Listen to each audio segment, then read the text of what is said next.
7:30. 6:30.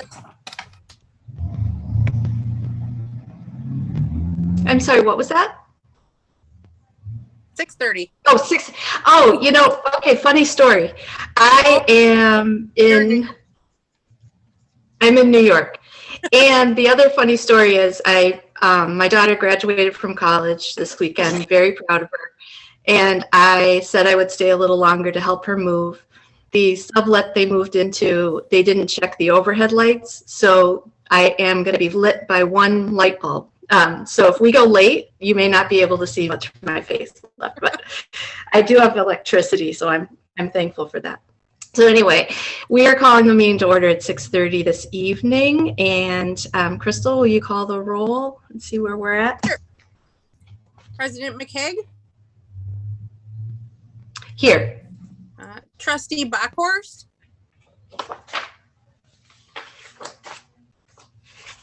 Eric Kudo? Here. Therese Klein? Here. Barbara Kylie Miller? Here. Joshua Pollock? Here. And Dan Wicklund? Here. Okay. Is Tammy not present? Sounds like she's not on yet, but I know that she's going to be in attendance this evening, so perhaps just note at what time she joins the meeting. Okay. Thank you. All right, good evening, everyone. Thank you to the Plan Commissioners for being present this evening. Welcome to Commissioner Pollock, who joins us for the first time, newly appointed. Good evening to staff and all members of the public. Thank you for being here this evening. We have the first item on our agenda is to approve the May 25th minutes. Is there a motion to approve? I'll move to approve. Second.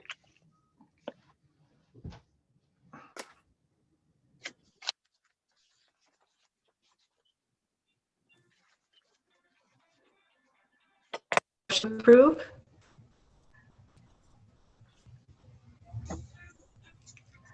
Is there a motion to approve? Yeah, I approved and Dan Wicklund seconded. Oh, okay. I think my internet froze up for a second, so try to use hand motions. Is there any discussion of the minutes?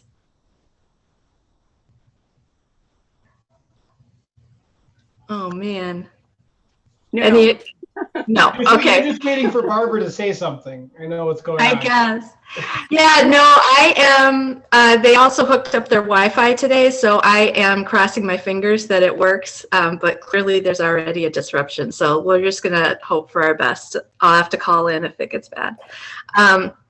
So if there's no discussion, and there's a motion and a second, all those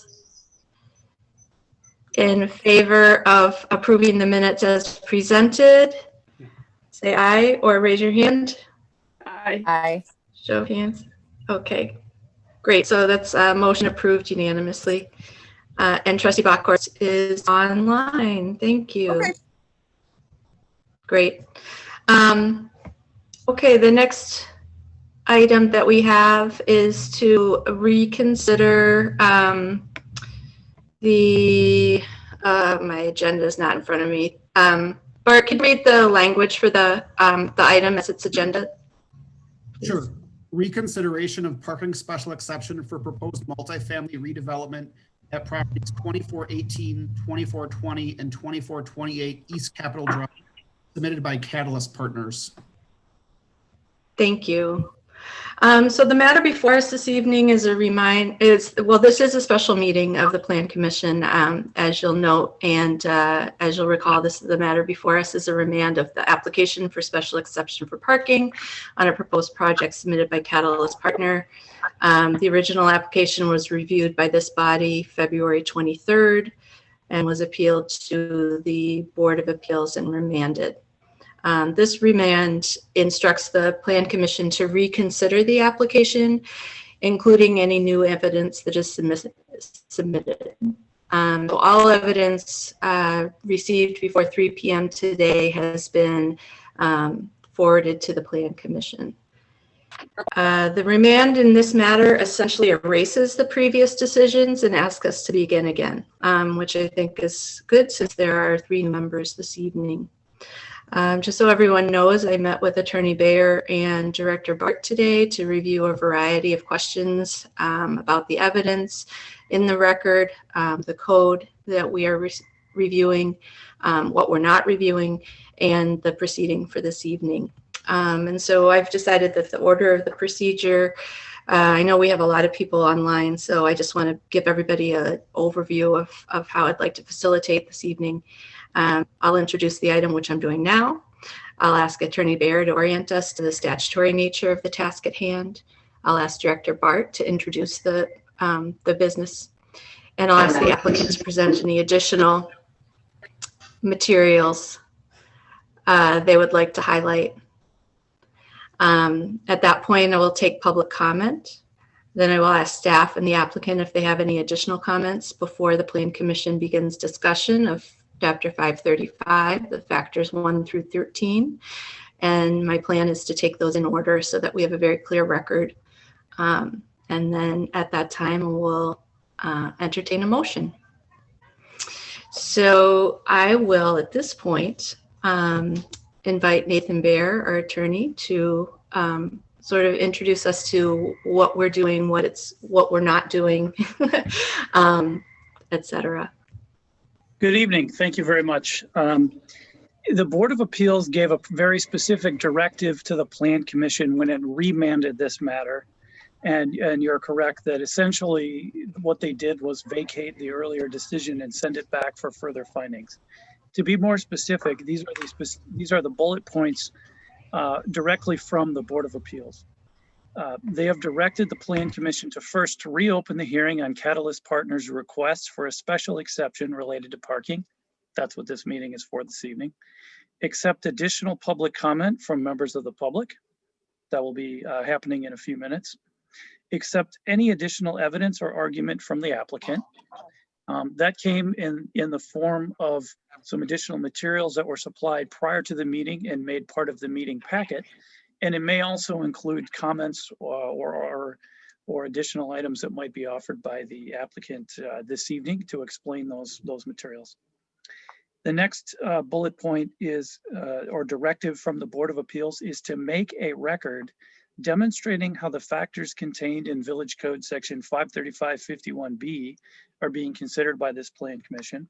And finally, to entertain a motion to either grant or deny the special exception, to grant or deny the special exception based upon the original record, as well as upon any new evidence offered at this Plan Commission meeting. So let's talk about 535-51 for a second, and let's kind of work from the global to the specific. We know that the particular proposal is in the B3 district in the village of Shorewood. And the B3 district otherwise requires a ratio of 1.75 parking spaces to a dwelling unit. And so there was a certain amount of spaces that were required under the existing code. And under 535-51, the Village Code says specifically that the Plan Commission has the power to grant special exceptions to the provisions and requirements of this article. And the article that it's referring to is specifically Article 9 of the zone of Chapter 535, and that is titled off-street parking. So in other words, there's a system of, or there's a regulation requiring that 1.75 rate Nathan, parking. I'm sorry to interrupt. Yes. Could you please have everyone mute their mics because there's a lot of background noise and at least 5 people were unmuted. Thank you. That sounds better. Okay, great. So back to 535-51, as I was explaining, it is within the power of the Planning Commission to grant exceptions. So the exception that's being requested is to not have to meet the 1.75 parking space requirement,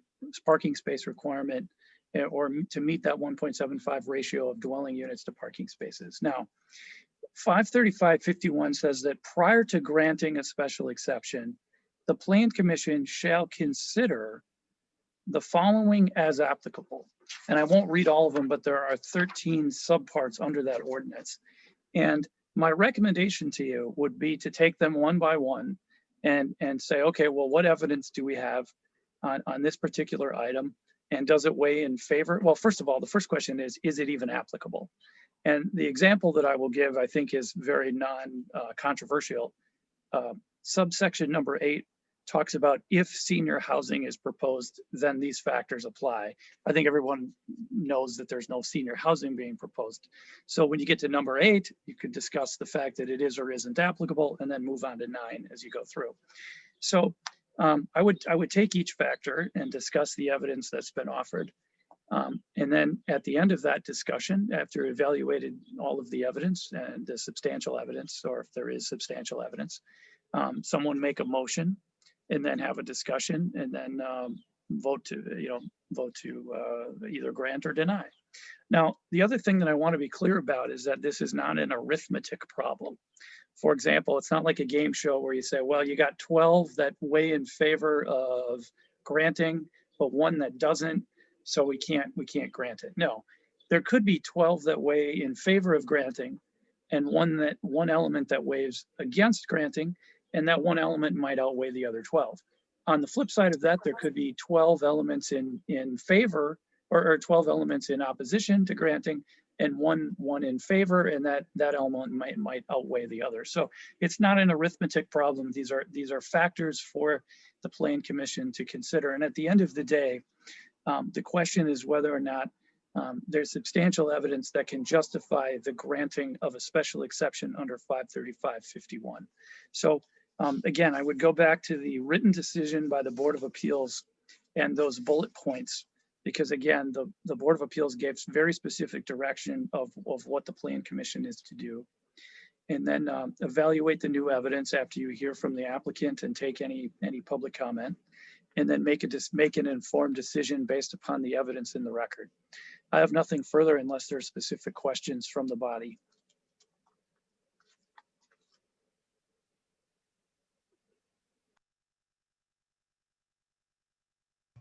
Any questions of Attorney Bear at this time?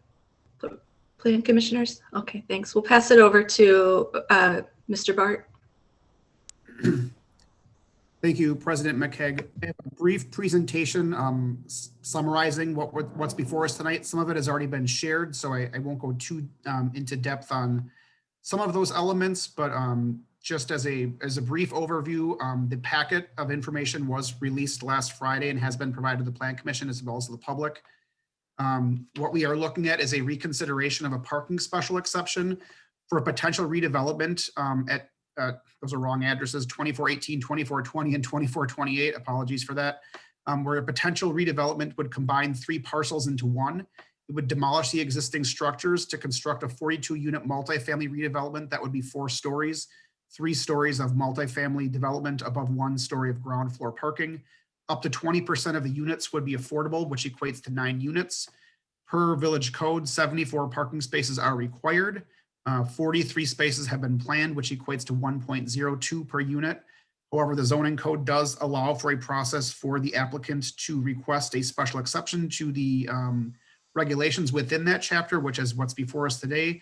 The applicant has indicated a belief that providing 51 total spaces would be sufficient based on the number of bedrooms within the development. They have indicated that the 8 other spaces to total that 51 could be accommodated through village on-street parking. This is just an overview of the 3 parcels that we're looking at. So we're looking at this existing house, the parking lot with the Sunseekers building, as well as an adjacent parking lot to the west of that, and then looking down the street at comparable development in the area. This is the ground floor parking plan that was submitted with the initial development review, indicating a total of 43 parking spaces on that first floor, and 2 exits and entrances off of Stoll. Currently, there are entrances and exits off of Capitol Drive that would be closed in this location and this location. If you can see my cursor, they'd be relocated to the side street on Stoll. The timeline for this, as was previously provided, the application was received by the village in February of 2021. The Plan Commission's initial consideration was approved by a vote of 5-1. An appeal was received by the village from neighboring residents on March 24th. and a Board of Appeals initial hearing was held on April 13th.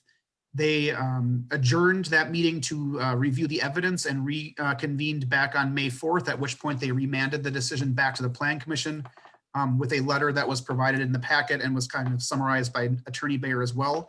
So we are here today at a special meeting of the Plan Commission on June 1st to first reopen the hearing, second, accept additional public comment. As noted previously, written comments included in the, that were received by the village through 3 p.m. today have been included in the Plan Commission packet. We are also here to accept additional evidence and our argument from the applicant. The applicant did provide an updated application with answers to the 13 questions as they see fit. We are also here to make a record demonstrating how the factors in 535-51B were considered so that the evidence is clear. And then lastly, we are here to possibly entertain a motion to deny or grant the request. The additional information that was provided in the packet include a parking evaluation from the applicant on pages 45 to 50, an exhibit of adjacent land values on page 51, a scholarly article on the effects of mixed income multifamily rental housing developments on single family housing values from 2005, and then public comments from pages 132 through 274. As Nathan indicated, there are 13 components within the code that the Plan Commission shall consider during their consideration. I won't read all 13 of them now. As I indicated, the applicant has submitted their response to each of the above factors in an amended application on pages 42 through 44. If helpful for discussion, I do have those included on the next 3 slides, but I don't intend on reading them at this point unless I'm directed to do so. So at this point, I would turn it back over to President McKeag to entertain further discussion from the Plan Commission or the public. I will stop sharing my screen at this point as well, unless someone wants me to pull up a specific slide. Yeah, I guess I wanted to ask anyone from Catalyst if they wanted to say anything about their the additional materials that they submitted. Hi, this is Tom Beatty from Catalyst. Hi, Tom. Hi. Yes, I'd be happy to make a few comments for if I can have a few minutes just in regards to the stuff that we had. So first of all, I'd like to thank everybody on the Plan Commission to review this again tonight. And I'm here to answer questions as you go along as well. What I would point out is, just as Bart did, that we've completed some additional information to support our application for a special exception. The first being a parking study. Parking study was done by TDI, a well-known traffic engineering firm. The parking study was completed per ITE, Institute of Traffic Engineers, which is referenced in your zoning code as a go-to source on parking, in particular in regards to senior applications and some other things. There's a set process for how they evaluate these things. They put up the cameras, they counted the cars, they did all of that. And then they also calculate the number of trips that come in and out of a building of this size. And noted in my summary of our response to the 13 items that you all have to consider, I noted that in that parking report, it was noted that 43 spaces alone would be sufficient parking to supply for the building. I would note that that's about 1-to-1 on units, which is what the zoning code in the city of Milwaukee is. Along with some of the other municipalities in Milwaukee County is where it's typically headed there. So that's the parking report. The second thing I did, because I know that last time there was a lot of concern about property values being next to multifamily. So I submitted the academic study, which is kind of the gold standard in that regards. That was done about 10, 12 years ago by MIT that looked at all of that over a long duration of time. And it supports that there's no impact to adjacent property values to multifamily properties. And in that regards, I also submitted a sheet that in that package noted that the properties directly adjacent to other multifamilies on Capitol are basically land value appraised at the same as properties that are not adjacent to multifamilies. I excluded the built value of those because that varies widely based on what was built there. And then the other thing I would like to add is that I looked through the packet that as of Friday that I received through all of the comments. And there were a lot of comments on the concerns about parking, which our parking report, I think, speaks to. There was some comments about the land values, which I spoke to in terms of that academic study and comparing land values within the village of Shorewood, adjacent and non-adjacent to multifamily properties. They hold up the same. And then the last thing that I noticed in those comments was there was an awful lot about the comprehensive planning report that was just completed by Shorewood. So I took those comments seriously and went back and looked at some of that information. And I will say, and Bart can attest to this, we've been talking with the village of Shorewood since late last summer, trying to find the right thing to do here. We're not asking for any other exceptions. We're keeping with what is in the current zoning. And with that, we also looked to the comprehensive study or planning study, and we looked at some of the other housing studies in the village, trying to solve the riddle and trying to solve what the village was looking for. And in that process, I want to say that per the comprehensive study, we've kept it at medium density. Medium density is about 85 units per acre. We have 42 units on just over a half an acre in the surrounding area. It's a medium density build. We've done some things to protect sunlight. We have setbacks on the buildings as is recommended in that guide. We articulated the north face. You can see we have a U shape there so that there's not a big plain wall up against the residents to the north, so that there's some articulation there that would allow light and air in there as well. There's been some concern over the placement of the parking entrances on Stoll. Part of why we did that was conscientiously to keep headlights out of the alley so that we didn't have a lot of people driving in and out of the alley, which seemed like the right spot to go that way, so as to minimize the impact on the neighbors. We've minimized the height. We're well under the current zoning guidelines there for what we're building. We buffered the neighborhoods by building the way we did with the setbacks on the north side and minimizing the impact to the alley and to the folks up there. The comprehensive guide strongly recommends pedestrian design. We're big fans of that. The building has to work economically and be attractive. So we'll follow that, and certainly we'll have those conversations when we get to the design review board in that respect. A couple of other things that this building does for the community that's in that guidelines are, these are new housing options. The comprehensive plan strongly suggests through redevelopment to have redevelopment of existing properties into additional housing needs that are needed in Shorewood. With that, we can do we may get some socioeconomic and racial diversity in terms of those units. We'll certainly support the school district. The taxes on those properties will increase significantly from where they are right now. And then finally, to be successful, have to have a nice and an attractive building as well. And we plan on doing all of that as we go through the design process with the village of Shorewood. So that's kind of a recap of what we provided you and kind of a catch up on addressing some of the comments that I saw in the ways that we're going to respond to those and trying to be a good neighbor. And I'm ready for questions or whenever you want that. Thank you very much, Mr. Beatty. At this time, I would like to open it up for public comment. I will, full transparency, I live at 4013 North Prospect Avenue. And so every morning I look at the Sunseekers building and drink my coffee. I don't think that there's anybody else on the Plan Commission. Does anyone else live in the neighborhood in the close proximity? I mean, Barbara, you live on Downer, but you're not. Right. And we have a driveway, so I don't use that alley that the people on Stoll use. And, it's nearby, but it's so I just, backed up.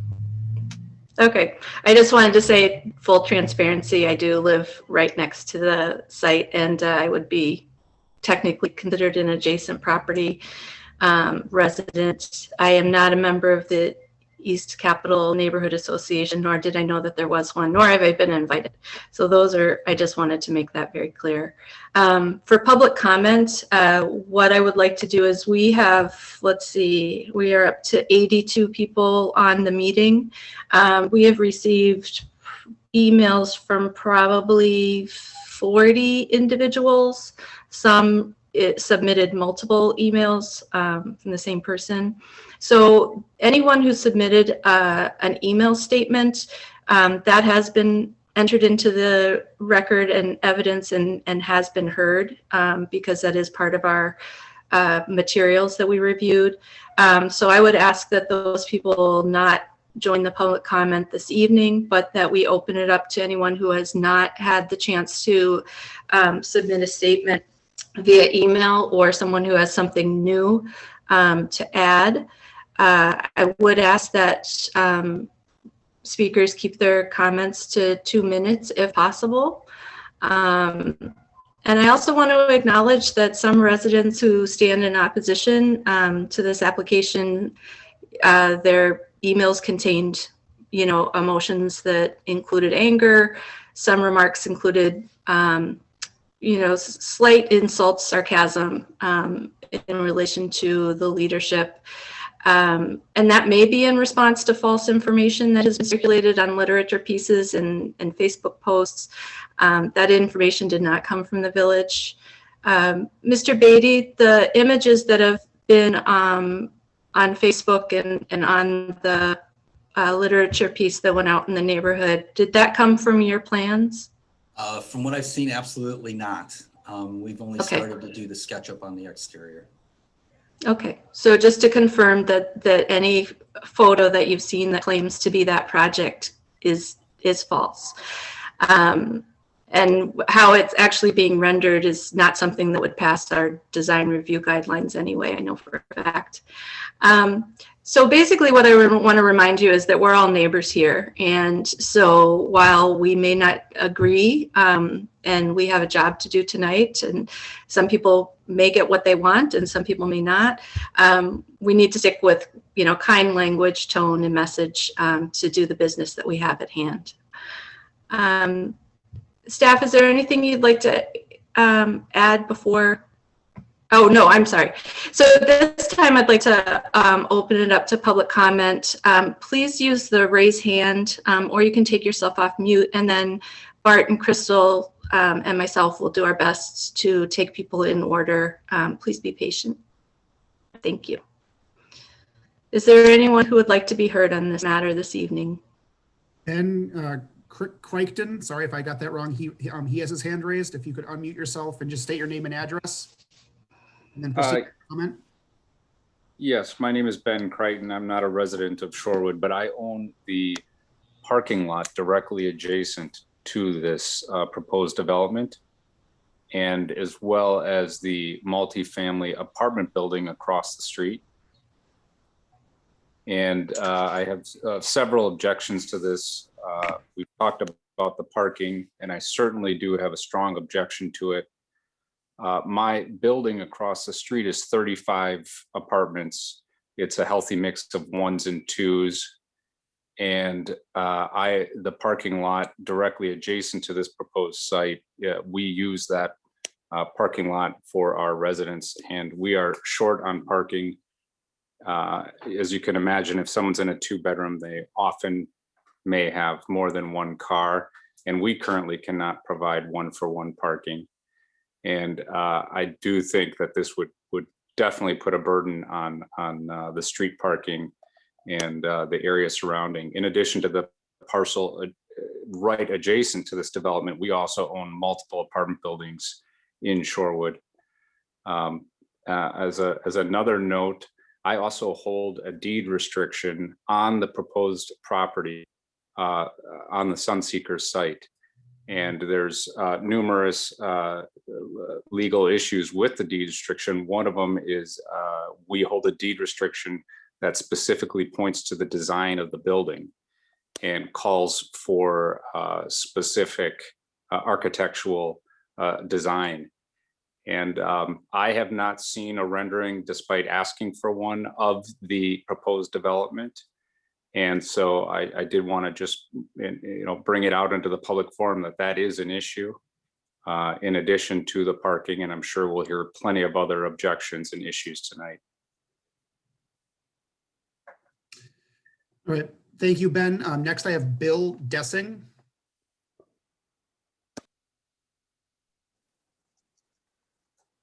Yes, my name is Bill Deasing. I live at 3952 Stoll, just a few hundred feet from the development. I wanted to comment specifically about the catalyst parking evaluation that was done. I feel I'm fairly qualified to do that. I'm a civil engineer. I've been practicing civil engineering for 30 plus years. I got experience in large infrastructure development design.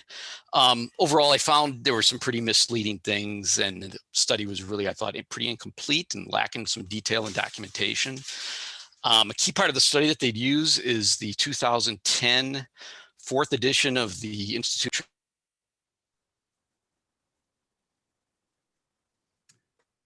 I'm sorry, Bill, I might have muted you by mistake. I was trying to mute someone else whose mic was unmuted. Bill, could you unmute yourself again?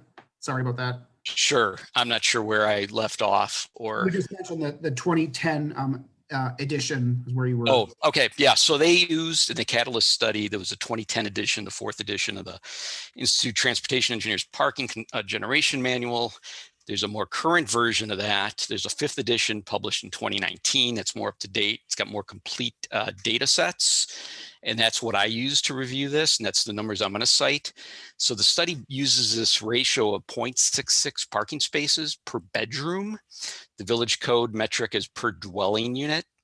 And it's 1.75 parking spaces per dwelling unit. The Catalyst study ignores the other criteria that would show a much higher parking demand than they show in their table one of their study. For example, when you look at the weekend demand, Sunday specifically, in the ITE manual requires or cites 1.66 spaces per dwelling unit, which would mean that they would need 70 spaces rather than the 34 spaces that they concluded are going to be needed. So it's a really important point. It's the main thing, really pretty much double what they're claiming. The village code is 1.75 spaces, which is pretty close to that ITE manual Sunday demand of 1.66. So the I think the village code is very close to using that. All these numbers that I'm citing are for low-rise multifamily general urban / suburban that's with no nearby rail transit, the same citation that's used by by Catalyst. So that 1.75, these are averages that I'm citing. When you look at the higher numbers, there's a range based on several studies, and of course, the higher the demand could even be higher than that. Now, I understand it's true that the Shorewood has granted exceptions in the past. However, the Stoll capital development would exceed that ratio by the most of any of the past development. One of the things that's important to note that I think was noted by Bart is that the Oakland Avenue developments did use parking in some of the adjacent garages. So if I'm just going to go quickly down the other past exemptions, the Stoll Capital, the Catalyst development, the project at hand, the proposed ratio is 1.02 spaces per dwelling unit. Cornerstone is 1.81. Ravenna is 1.75. Lighthorse 1.92. The Mosaic 1.48, and the Oaks is 1.39. And the Oaks is really a little different animal because it's in a residential, non-residential area with a lot of parking spaces. So overall, thanks for the opportunity to lay this out. And like I said, I really thought that study was lacking. Thank you.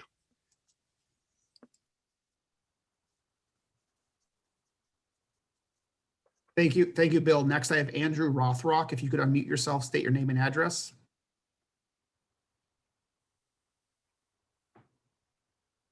Okay, unmuted myself, hopefully. Yes. Andrew Rothrock, 4024 Prospect. We're actually standing in the kitchen here looking right over where Rosie's is, which used to be Rainbow Jersey when we moved in. We've been here 23 years, and all I wanted to bring to attention of the board is some of the people that are on the board remember what we went through 5 years ago to try to get 2-hour parking on Prospect and Stoll. That was almost a 5-year project. And the reason that we had to do that is, again, we lived in the house for 10 years. Shorewood's a densely packed community, but we still had the ability to park on the street in front of our house. The people on the south side of Capitol, all the Prospect, et cetera, they went to 2-hour parking back in 2011. And I understand why they did. There was a lot of UWM people parking there. So they put UWM people started coming up by us. And it really made our streets extraordinarily crowded to the point where we couldn't understand what we were going to do to get out of this. We went to Chief Banazinski. He did a study. He did many studies, and then he was replaced by Chief Nimmer. He did more studies, and they came up with the answer, yes, this is an impacted zone area. And yes, we were going to get a 2-hour parking. And again, that took 5 years from when they announced that to us getting that permit to get the 2-hour parkings on the street. And now it's 5 years later, and it looks like we're going to have something else that we have to deal with. So I don't want to be somebody that says, hey, the Sunseekers is the absolute best use of that property, because it isn't. But it just seems like the idea that you would waive parking on an area that is already so crowded that, as we were saying over this weekend, on the 30th on Sunday, you couldn't park on our street anywhere at all. And so, people come to this town, people are going to come to the new apartment building and have friends and everything else. So we just think that the scale is kind of off the charts. And that's my comment for tonight. Thank you, Andrew. Next, I have Julie Bischoff. Julie, if you could unmute yourself and state your name and address. Yes, thank you. Did I unmute? Okay. Yes. Thank you. My name is Julie Bischoff. My address is 4032 North Stoll. My family and I have lived in this same house since 1972 or 1973. So we're long-term Stoll residents and Shorewood residents. And the parking is a big concern on Stoll, as I understand it is on Prospect as well. But I do see the parking issues on Stoll every day. So that's a big concern for me. I'm also concerned that the ins and outs for the parking in the new proposed building are going to be right where a busy animal hospital is, that constantly has not only staff, but people that go see the vets at that clinic. And it's already hard enough to try and turn left or right from Stoll onto Capitol Drive. So just adding those 2 driveways for a proposed apartment building doesn't seem like the best spot to have it onto a busy street. I have other concerns about the drawings and what it's going to look like as well. But I understand we're just here to sort of talk about the parking piece. So thank you very much. I appreciate the time. Thank you, Julie. Next, I have Trustee Jim Arndorfer. Trustee Arndorfer, if you could unmute yourself and state your name and address. Yeah, hi, Jim Arndorfer, 2524 East Shorewood Boulevard. I had sent a letter to be forwarded to the Plan Commission. However, I blew the deadline by 14 minutes, for which I apologize. So I'll just read some excerpts from the note I wrote. In short, I do agree with residents who would like to see the previous decision for the parking exception reversed. I'm supportive of many of the points that people have raised regarding the scale, the fact that it's inconsistent with the recently approved long-term plan, the burden it places on parking for people who live there now, the traffic configuration, so on. I won't belabor that point. I just wanted to make a few other points. I frequently drive down Stoll, and it's a very tight turn from Capitol, and that's coming from someone who drives a Prius, which has a turn radius of roughly a golf cart. If there's oncoming traffic, that turn is a very delicate dance, and I know to approach the alley slowly because kids frequently blow through it on bikes. I've lived in very dense neighborhoods in Washington, D.C. and the north side of Chicago, and have never seen a traffic configuration like the one this development would impose upon that south end of Stoll. It's impossible to drive down that stretch, consider the impact of this development on traffic and think, this will be fine. I do want to say, to the extent commissioners feel obligated to support the exception based on changes to parking regulations, I would point out that village parking policy is not a settled matter at this time. It was clear when those new regs were passed that there likely would be revisions based on the experience of implementation. That's for one. Also, while the 1.75 parking space per unit requirement is marked for death, it is still on the books and its replacement is not known at this time. And we saw on March 19th that the village board approved amending parking regulations on 3 blocks bordering Whitefish Bay to follow actions by the municipality. by that municipality. So in other words, our parking ordinances are still evolving. And rather than being bound by regulations that are still works in progress and not final, it seems the wiser course would be for the experience on Stoll to inform improvements to village parking regulations. For instance, we could use this experience to inform policies that mitigate the impacts of new development, on residents of streets that are already intensively used, such as Stoll. I support increased residential development. I support affordable housing development. I don't think the way that's being approached at this site is, in the best interest of the neighbors of the village, and I think we can do better. Thank you. Thank you, Trustee Arndorfer. I see Ben Crichton has raised his hand again, but I also have a new resident, so I'm going to go to DJW. DJW, if you could state your name and address. Yeah, my name is Daniel Walsh. I live at 4024 North Stowell Avenue. You can go ahead with your comment, please. Thanks. Great. So the first thing I'd like to say is that I'm a little bit stymied by this entire meeting. This meeting should have been adjourned. Last week, Friday, the agenda was put out. It's 230 pages long. Over a holiday weekend, where you didn't have to do this in such a hurry, but you felt compelled for some reason to push this through, when cooler heads should have prevailed and you should have adjourned the meeting for this material. I'd like to specifically address the drawing. The reason that we created a massing study and have tried to distribute it as widely as possible, because we think the village is derelict in trying to work with developers to essentially approve their project with nothing. You've got nothing. No other municipality in the Milwaukee area does what you're doing. They require full engineering, full, at least design development drawings. They require the civil engineering, the traffic studies, everything that you're not even bothering to ask about is required by every other municipality I've ever worked in. That you would permit a developer open book to basically build whatever he wants. There's nothing in this application that requires him to build what he's showing you. Nothing. There is no legal tie from this approval to the entitlement.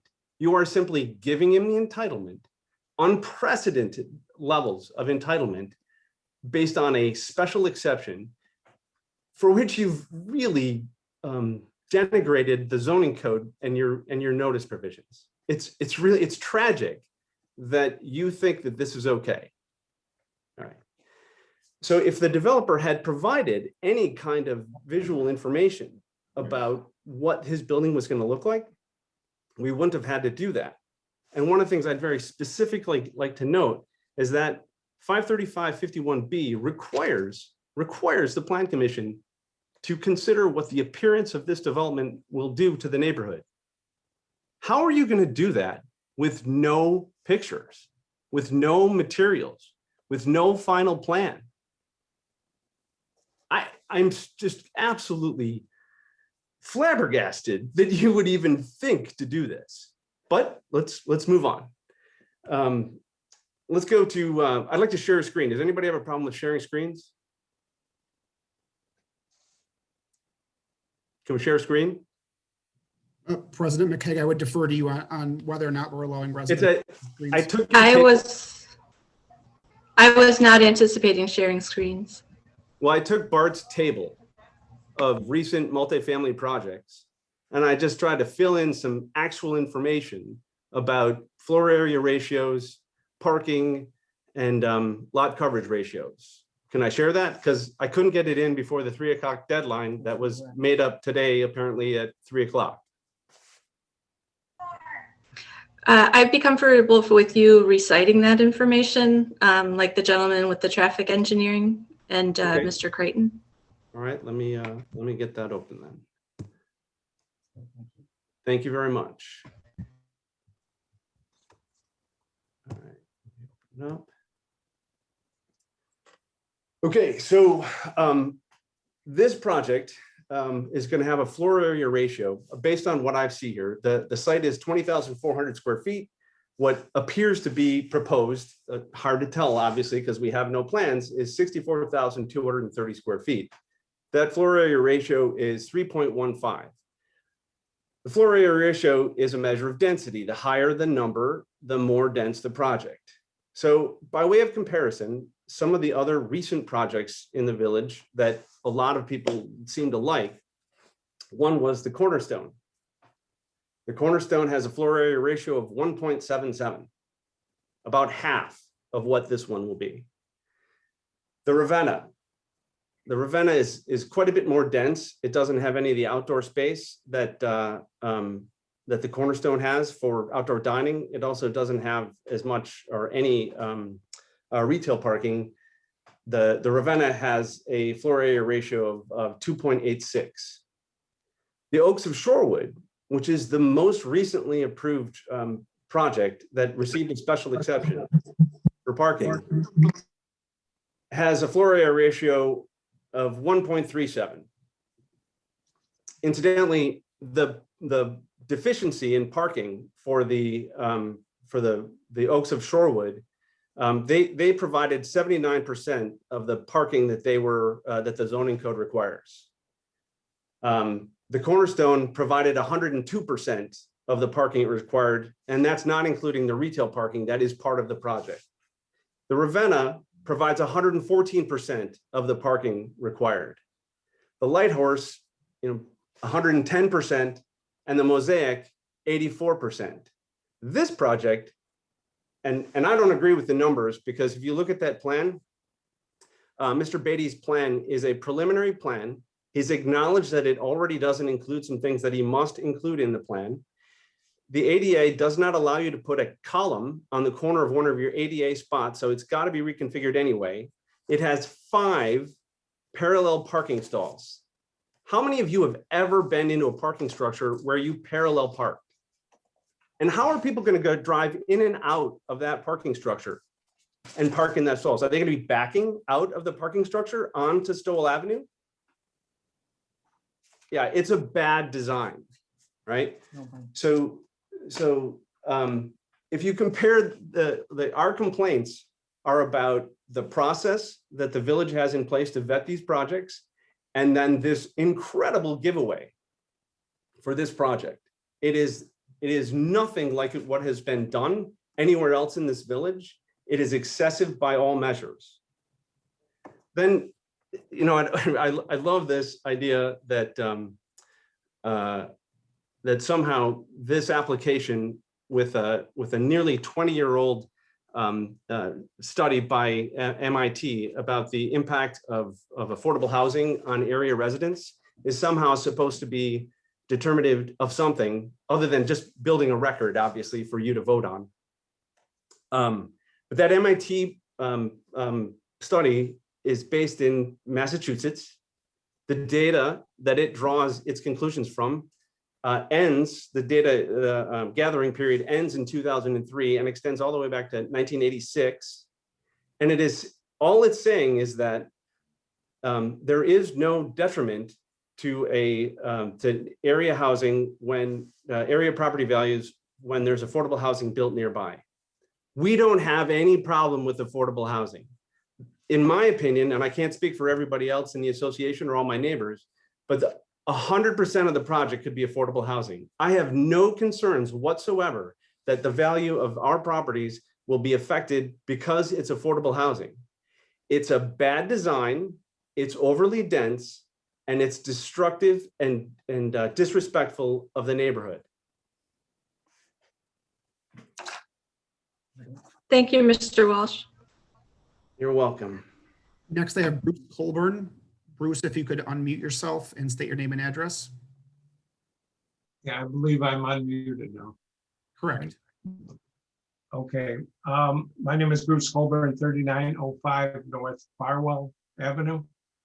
A few months ago in February, the Plan Commission stood up for the future of Shorewood, to grow our community and the diversity it would bring.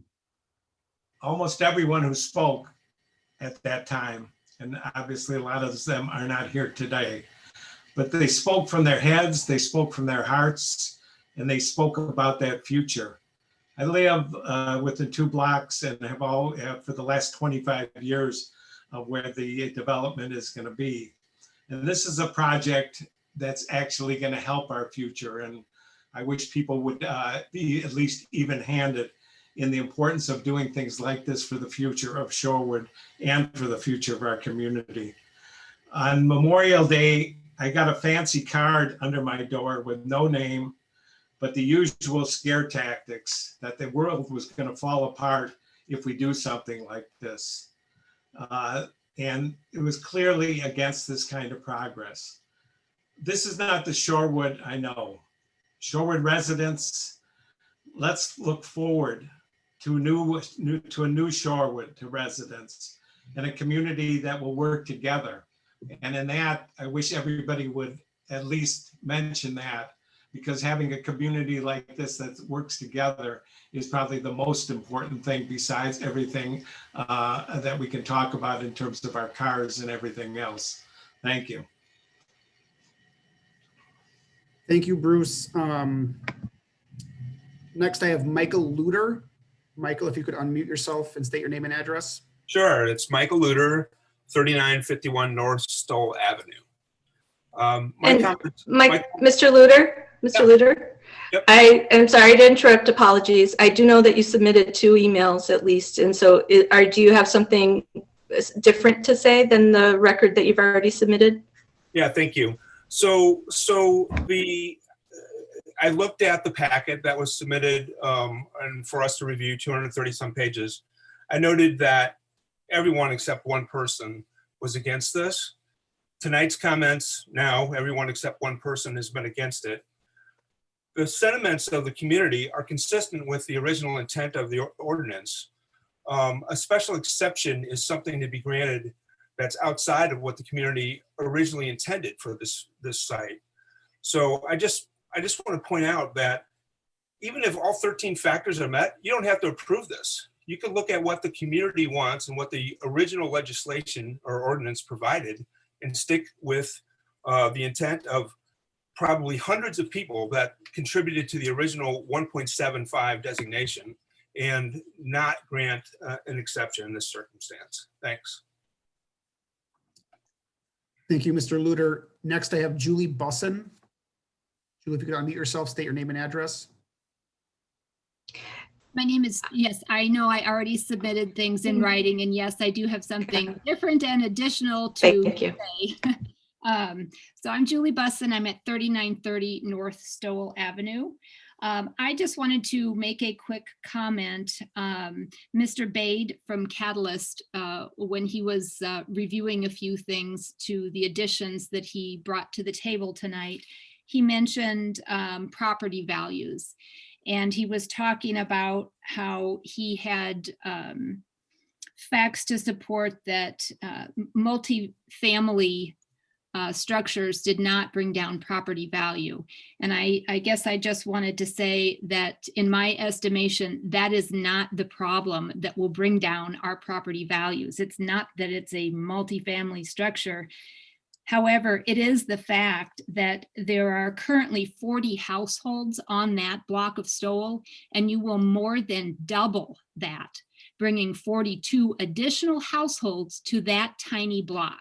That's what's going to bring down the property values, because that block, this neighborhood, cannot support doubling the volume of what's on that street, doubling the volume in parking and cars and traffic and logistics in everything that it brings with that. And secondly, the other thing that will bring down property values is that putting a 4-story giant building on that corner where we used to be able to see trees and the houses beyond, we will be forever changing the landscape of our neighborhood. And that additionally is what's going to bring down our property values. Thank you. Thank you, Julie. Next, I have Vicki Herman.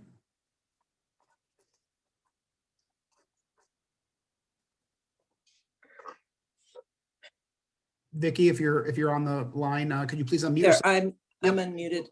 I am responding to what somebody said previously, and I just want to remind everybody that I live at 4071 North Stoll Avenue, and our concern is parking, the density of traffic, safety of the children on our streets.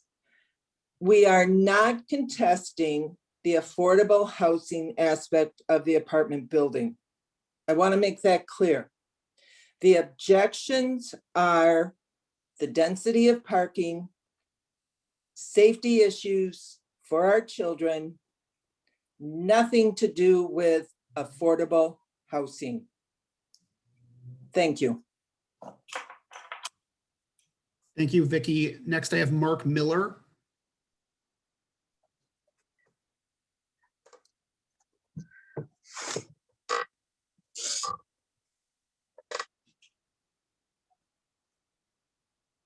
Mark, if you're on the line, could you please unmute yourself and state your name, address, and your comment? Thank you.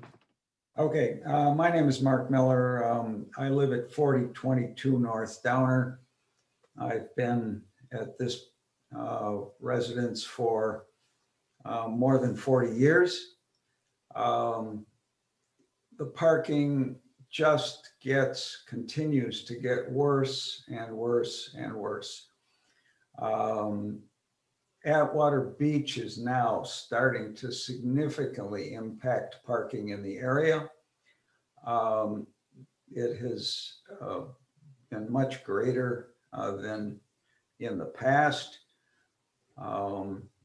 UWM, of course, obviously doesn't have enough parking for their faculty members, and that has impacted parking in the area.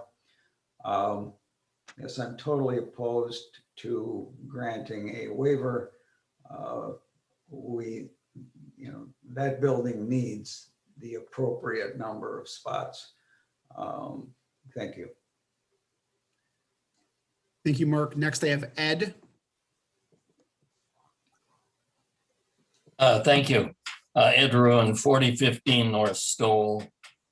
We've lived here since 1975. So we are obviously will be significantly impacted by this building.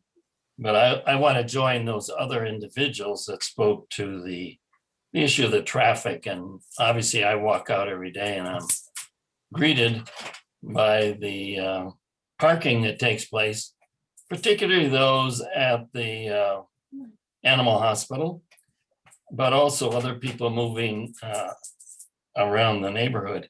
And I just want to speak to the fact that someone, I think at another meeting and maybe tonight, addressed that these are public spaces.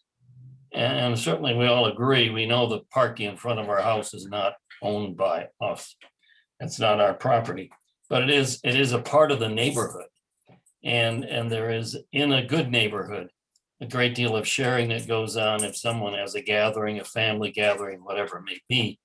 And I want to just speak to that principle. That I know on Stoll have enjoyed that. Somebody alluded to the many children and families there, families with children. And we want to encourage that. And we also want to encourage the free play of those children, safe play of those children. And to the degree they can then to protect the streets so that they can actually cross the street in a safe way. Yes, being watched over by parents.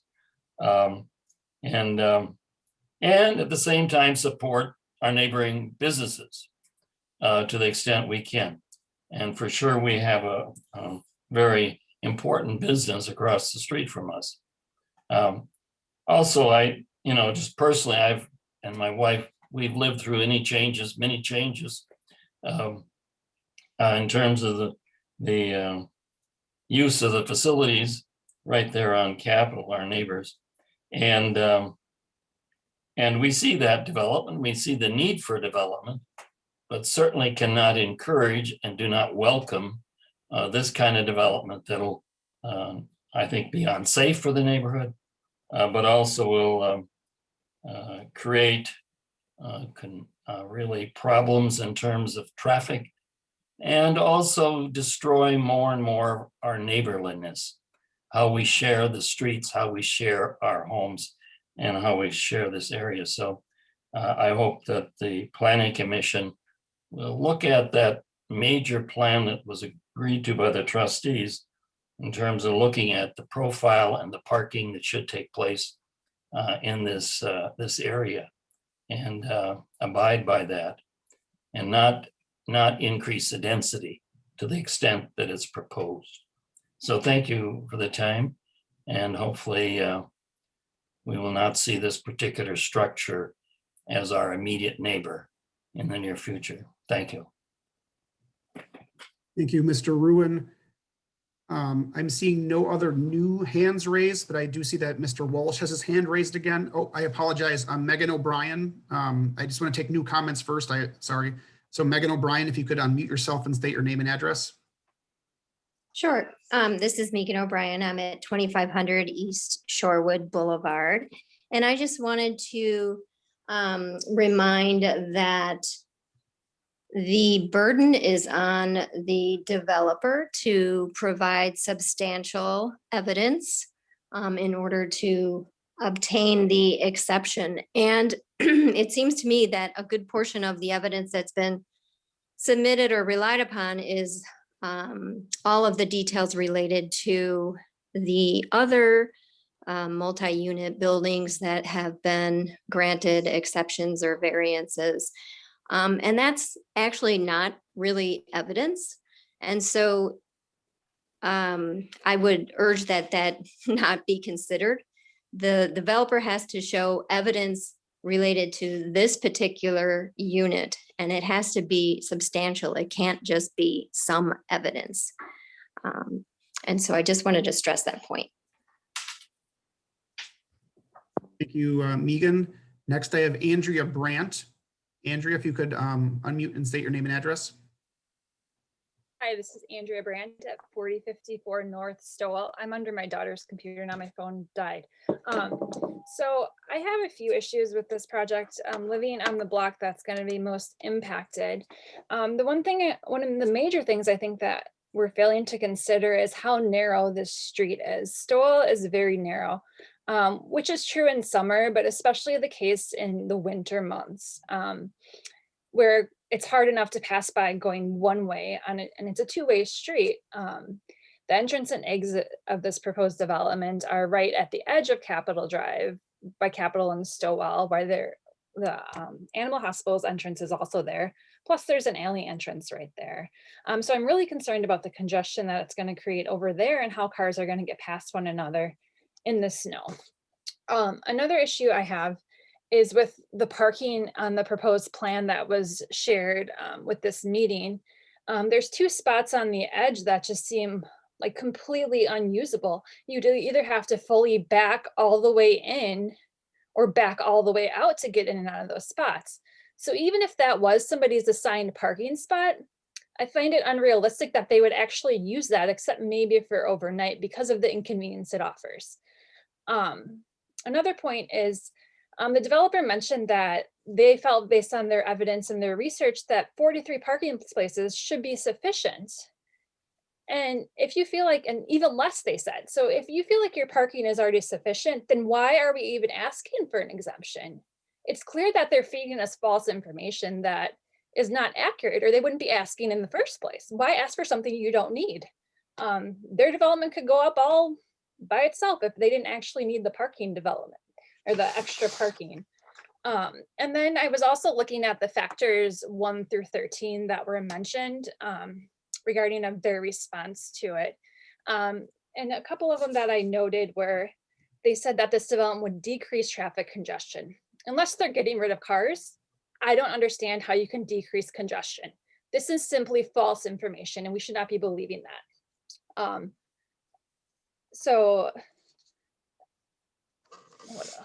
And then they also said they anticipate a good amount of no car families is one of the things that they mentioned on B10.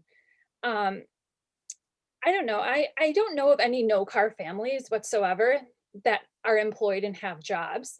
I feel like you would have to either primarily work from home or um, basically that would be the only situation. I mean, Shorewood does not have a lot of life supporting businesses where you could sustain a good income living here without traveling and driving somewhere. I think the presumption that we're going to be relying on the bus system is totally false and kind of presumptive of the people that are living there. And I don't think we can base anything off of that information. And then what else? I'm also concerned about the congestion that it's going to bring with people cutting through the alley on Stowell Avenue when Capitol and Stowell is too congested. That alley is already unsafe for cars going quickly. So those are some of the concerns I have. And further, like, I just also want to comment that we do want to see low-income families and diversity and all of that in the village, but there's a better way to do it. We could easily subsidize some apartments or some duplexes to provide families with a sense of community feel. We could also do underground parking at this site, make it 1 less stories, take off a floor, less units. There are multiple things we could do that we need to explore. That's all. Thank you. Thank you, Andrea. Next I have Rosina Bloomingdale.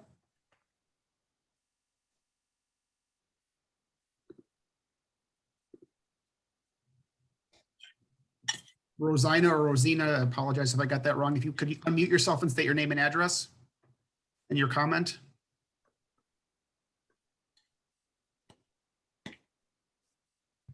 I'm sorry about that. It's Rosina and 3958 North Stowell Avenue. And I would just like to really reinforce DJW and Bill's comments about the evidence that has been presented. And the evidence that was presented by Mr. Bade was very old evidence, 2010 studies. And he did not properly use the up-to-date resources to support his positions. And so it really calls into question his trustworthiness in providing data. It's important that in that 2010 study, as DJW brought up, is that there is no generalizability of that study, and it's an ancient study that has no relevance in this position. And so there is no generalizability to that. And Bill brought up that the more recent data and provides a whole different perspective than what Mr. Bade does. So he had an ethical, moral obligation and professional obligation to use the most recent data, which he failed to do. So that is a very concern to me. Thank you. Thank you, Ms. Bloomingdale. Next I have Maggie Marks. Hi, this is Maggie Marks. Thank you for taking me. I know I emailed, but I do have one little thing that I wanted to comment on tonight's meeting.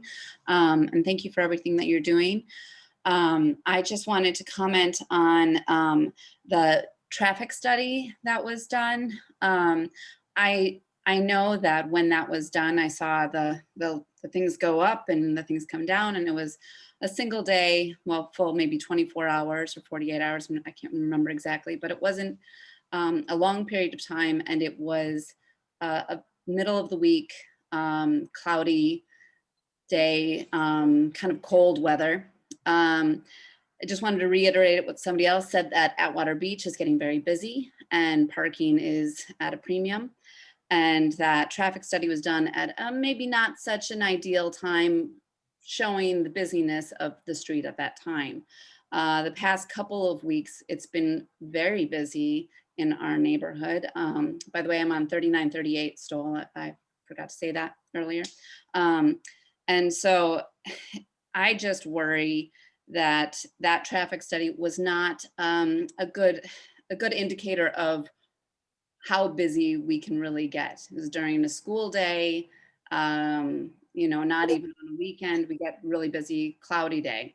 And I just want to reiterate, also totally for affordable housing, just really oppose the loss of parking we will be having with that building, having its entrance and exit on Stowell Avenue, and the danger that it could cause to our children and other pedestrians and cars. Thank you. Appreciate your time. Thank you, Maggie. At this time, I have no new hands raised. I feel comfortable moving on. So at this time, I'd like to ask staff or Mr. Beatty if you have anything to touch on before I open it for discussion with the plan commissioners. Are there any items that, any points that came up that you would like to provide some insight to or comment on before we move into discussion? No, I took note of all the comments there. The concerns are real. I get that from the neighborhoods. They're certainly looking out for their best interest. And that's why we've worked so hard to create a project that lives within the existing zoning code at Shorewood. Clearly, this was thought that this would have a 4-story building here, that it could be multifamily. That was all in the code. That's the existing land use. And that's what we were trying to follow, other than this parking exception. We believe the parking exception will allow the project to go forward. And we also believe that the project, the parking exception will work.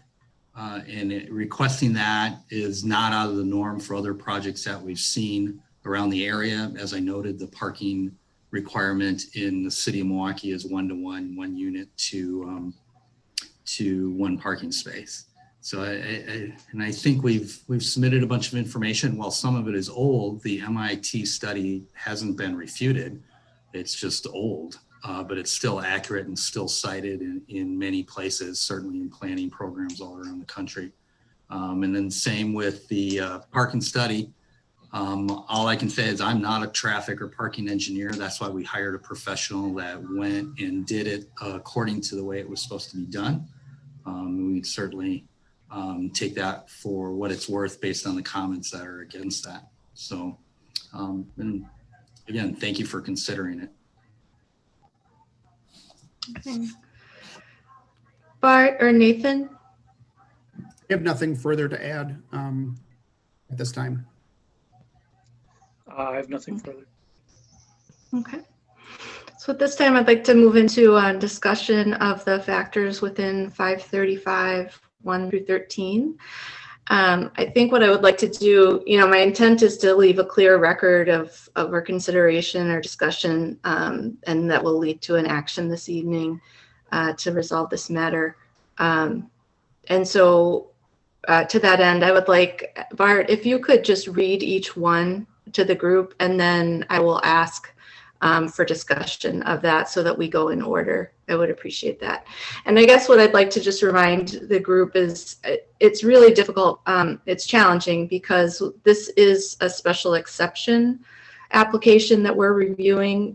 It's not a conditional use that pertains to the use of the building.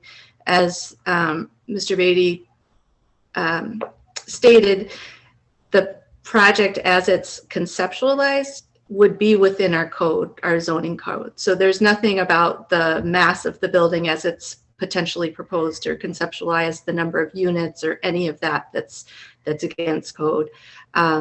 If not for these 8 spots, this wouldn't even be coming to us.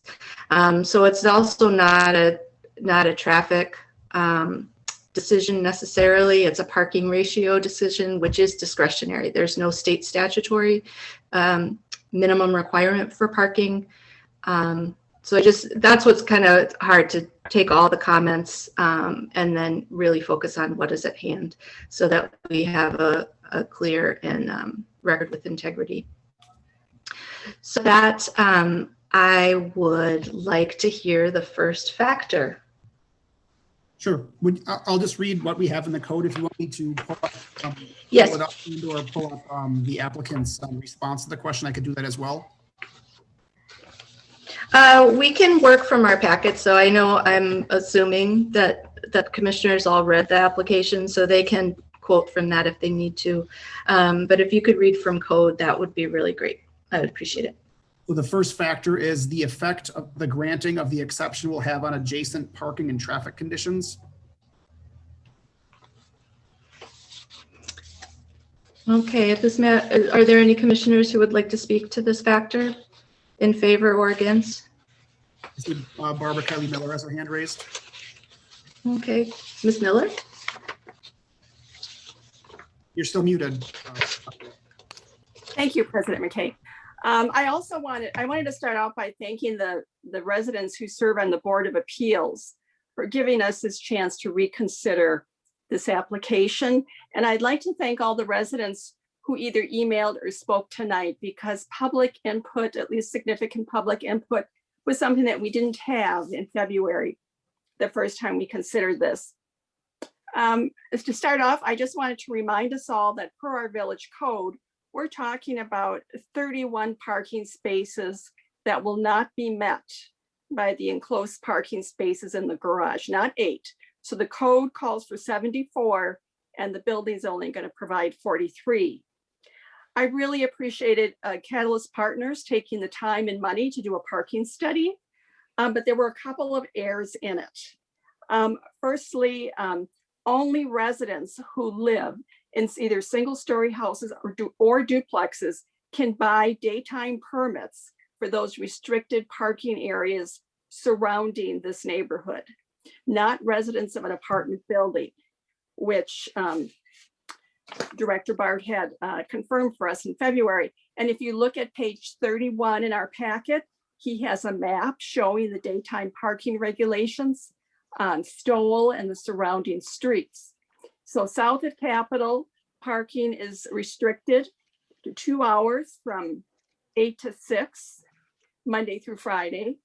And north of Capitol, it's restricted from 8 to, I think, 4 o'clock or 4:30 on North Downer and North Prospect. So that leaves just a few streets available for those people who are not going to be assigned a parking space in the building. Secondly, Mr. Beatty had confirmed in February that each of those spaces in the proposed garage are going to be assigned spaces. And if you're not given a spot, you cannot park there while others are at work. So that's where I got a little confused with some of their calculations about, only 34% per day. I mean, if you're not given a spot, just because one's vacant doesn't mean you can pull in there for the day. Guests cannot park in the garage. The parking study seemed to indicate that it would provide parking for guests. Nope, it's not a public garage and spaces are assigned. And so I was confused about what basis or what facts the traffic consultant thought that the garage would only be full 79% at night and 39% during the day. It seems to me that a lot of assumptions have been made, both in the application and in some of the discussions, but assumptions are not facts. So we've heard assumptions about car ownership and use based on income or age or public transportation available, about where people work. So if there's public transit, either buses or bicycle lanes, that people will not need a car, or when they're going to work. Well, I think we probably all know people who would be exceptions to that. Maybe they rent a studio apartment and they still have a car. I know couples in their 20s who rent a 1-bedroom apartment and both have cars. People who work third shift for whom public transportation is not available, or maybe they would not feel comfortable taking it late at night. People who live in Shorewood but work elsewhere, where riding a bicycle or taking public transportation does not get them to their job, to see their clients, to see their customers. I know of residents in Shorewood who work in Waukesha, who work on the far south side. Until he retired, my husband worked in Illinois near O'Hare. People have jobs, if salesperson, or they need to see clients, they need to go to court. People need cars, and so I don't think we can make a decision based on assumptions about who's going to want to live there. Seniors drive. Fortunately, I have a 90-year-old father who still drives. But so anyway, I don't think we can think that if you have one bedroom, you're only going to need one car. What are facts is that Stowell is a narrow street. There were a couple of aerial maps in our packet. And if you look even on Google Maps for a wider view, you can see that Stowell is really the exception in that neighborhood. And the east side of the street, the cars don't have any driveways. So what makes it a little difficult is that there isn't any parking for, it's not even like you have a guest coming over.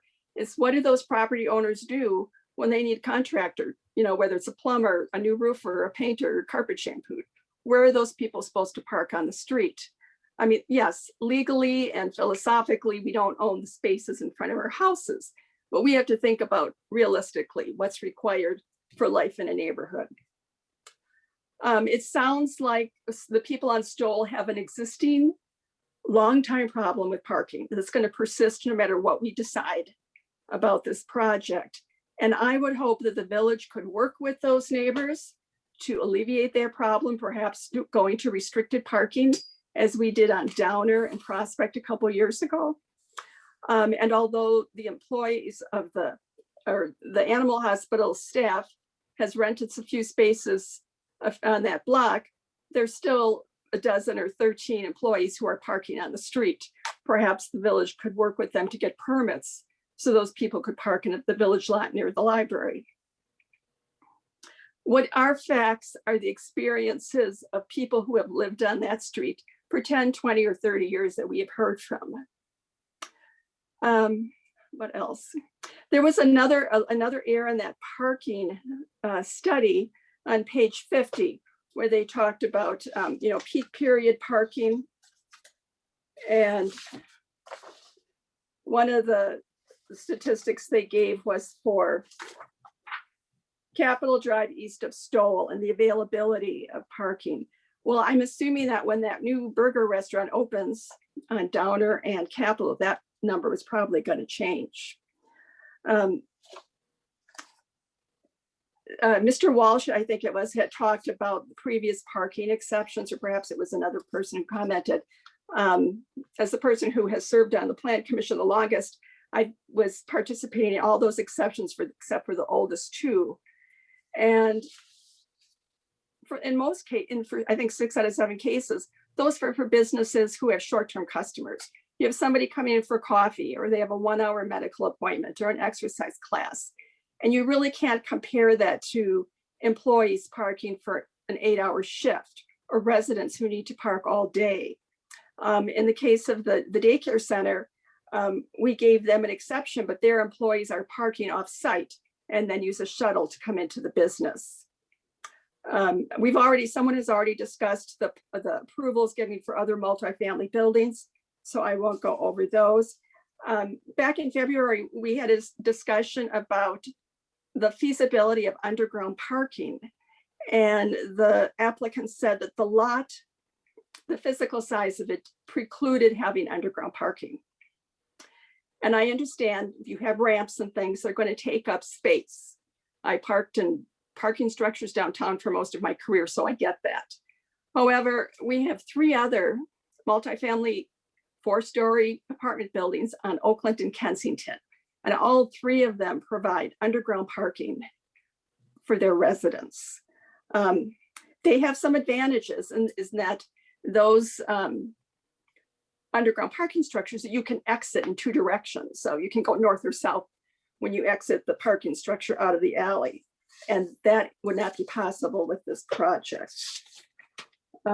Anyway, that's pretty much what I had for as far as the parking goes, the things that I saw that were erroneous in the parking study and what makes this area unique.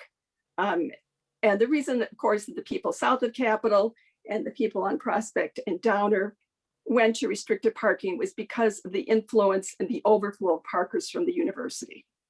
That's not going to change. And all you have to do is drive through the neighborhoods east and south of campus to understand what it used to be like in our Shorewood neighborhoods. So I appreciate everybody who came tonight and expressed their concerns. And that's just what I gathered from reading over the new information that was given to us about parking. Thank you. Thank you, Barbara. I forgot a step. I was gonna, with each factor, I was going to ask if we thought it was applicable. So we kind of skipped it. Does this factor seem applicable to this application? I think it's the primary applicable one, yes. Okay. Just want to be clear for the record. What other commissioners would like to speak on this factor? Eric Kudo has his hand raised. Okay, thank you. I'm wondering, are we able to, it sounds like Barbara has asked a few questions of the developer. Are we able to ask questions directly from the developer? It seems like there's some on the floor that he should be allowed to answer from Barbara, especially as it relates to the conclusions. Yes, this is definitely the time to ask questions of the developer, and those questions can relate to questions that the commissioners had in reviewing the materials that were submitted to us into the record, and it can also relate to public comments that were made. So I guess I would give my time back to Barbara if she had specific questions that she wanted the developer to respond to. I guess not really specifically, unless Mr. Beatty had a response to my issues with those errors about, the parking being assigned. And I don't understand how they figured out they would only need a certain percentage during the day or during the evening. Is it okay if I respond? Go ahead. Sure. Please do. So a couple things about those. And one, I'm not the traffic engineer that did it, so I don't understand the formulas or the books that went into that. But a couple things, the spots would be assigned by unit. So each unit would have their own spot. So you're correct in the fact that somebody else couldn't come in and use it, but every unit would have a location parking in the building. They would come in and use their own parking space, except for the few pieces that would, or the few parks that would be on the street. In regards to calculating how that is, and I would have to defer to the traffic engineers. And that's why, based on your long list of assumptions on what kind of people would live there and all of that, when they create those tables that decide how many people come and go and the trip generation and the number of parking spaces, they've accounted for all of that. We haven't made a single assumption about what the parking profile of this person is. We use those big broad averages out of that parking book. Now, whether we use the 2010 or the 2019 version, I can talk to our traffic engineer about that and what those impacts would be. So that's how they came up with those values there. We didn't make any assumptions on whether they have cars or not. We used a set of formulas that's accepted by traffic and parking designers on how many trips get generated. I appreciate that. And it's not you so much as some of our discussion as a group that, that we've heard, like, well, people who buy here won't have a car or so on. Right. And I would add the one other thing is that this is a little bit, an apartment that offers just this number of spaces is self-selective, right? If I need 2 indoor parking spaces, I'm probably going to look for an apartment someplace else. But if I'm a single individual and I want a 2-bedroom apartment because I want the office and I only need 1 parking, they're going to select into this building because of the location of the neighborhood and those things, and that is, to be very clear, that's an assumption, but that's what we've seen in our apartment buildings. So I wanted to point that out. Yeah, I was going to just agree with you on that. Because again, I have a family member and she and her fiance just bought a house with no garage and they both have cars. And so, people, they rent or they buy because it's, in Shorewood, let's say, because it's good for one person's job or they want their children to be in the school district. So, it's pretty hard for us to determine what people are going to do. Agreed. That's why we rely on the formulas. All right, other commissioners, questions, comments, clarifications on this factor? Yes, Commissioner Kudo. I just want to go back quickly. I know that I'm assuming that the parking study folks are not on this call. Would that be correct? They are not. I didn't think to have them on here. I apologize. Okay. So, I guess my question, and this goes a little bit off of what Barb said, in the conclusion, the summary conclusions, it said that it would only be about 80% full overnight and 39% full during the day. But I mean, in reality, it's going to be 80% full all of the time because there are assigned spots, right? I'm not sure if I'm following your question, but stab at it in terms of. Well, then, I mean, let's just say, so let's say it's put down as 80% full at night, which means that 80% of the spots or 100% of the spots are rented out, but only 80% are being used. Right. You agreed earlier that just because those spots aren't being used during the day, that someone else couldn't park there, right? So it doesn't. Correct. They're assigned parking spaces, so somebody else could not park there. Correct. Okay, so the 39% full during the day or during the peak hours doesn't seem terribly relevant because those spots are previously assigned and wouldn't be open for other patrons or other residents. No, and what that is during the day, excuse me. Yeah. During the day, those are just it's largely vacant during the day because most people work during the day. That's why we're down to 40% occupancy rather than 80% occupancy overnight. Okay. Can you walk us through the conclusion that you guys make about the number of folks living in these units? You know, I know in the last meeting we talked, or the previous meeting when you were before us, we talked a little bit about, you know, you were assuming one person per unit or one person per dwelling, that they would only have one car. Can you walk us through how you came to those conclusions? And yeah, so there's two pieces. If you're talking in regards to the traffic study, the assumptions that I talked about last time don't apply there. They're using a data set that says this is how they do that. So our assumptions don't work there. Typically for us in the apartment buildings that we develop, we typically see, or we typically build one parking space per bedroom is how we go about doing it. Because typically the one bedrooms are largely by single folks. Occasionally there's two there. And then the two bedrooms are typically folks that have bigger space and are probably further along in life, have a couple of vehicles, married couples, that kind of stuff. Okay. Okay, that's all I have on number one. Are you still taking any public questions? I had my hand raised. I see that. I did close public comment for the time being. Will you open it again? I had not planned to. I'm going to see how we have to get through the factors. Okay. Would you like me to open it again? I assume yes. Thank you. Okay. I'll entertain that possibility. We need to get through this.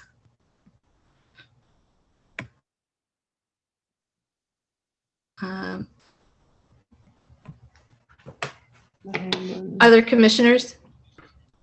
I had a question. Mark, maybe you could help me out here. What is the exact number of exception spaces where this proposal is asking for? I'm hearing some different numbers tossed around. Requirement per code is 74, and they're offering to provide 43 on-site enclosed parking spaces. So the exception is for the difference of that. And so quick math tells me that is, someone else help me there. I said 74, they're providing 43. 31. 31, thank you. And with that, is there a assumed amount of available curb spaces in that math?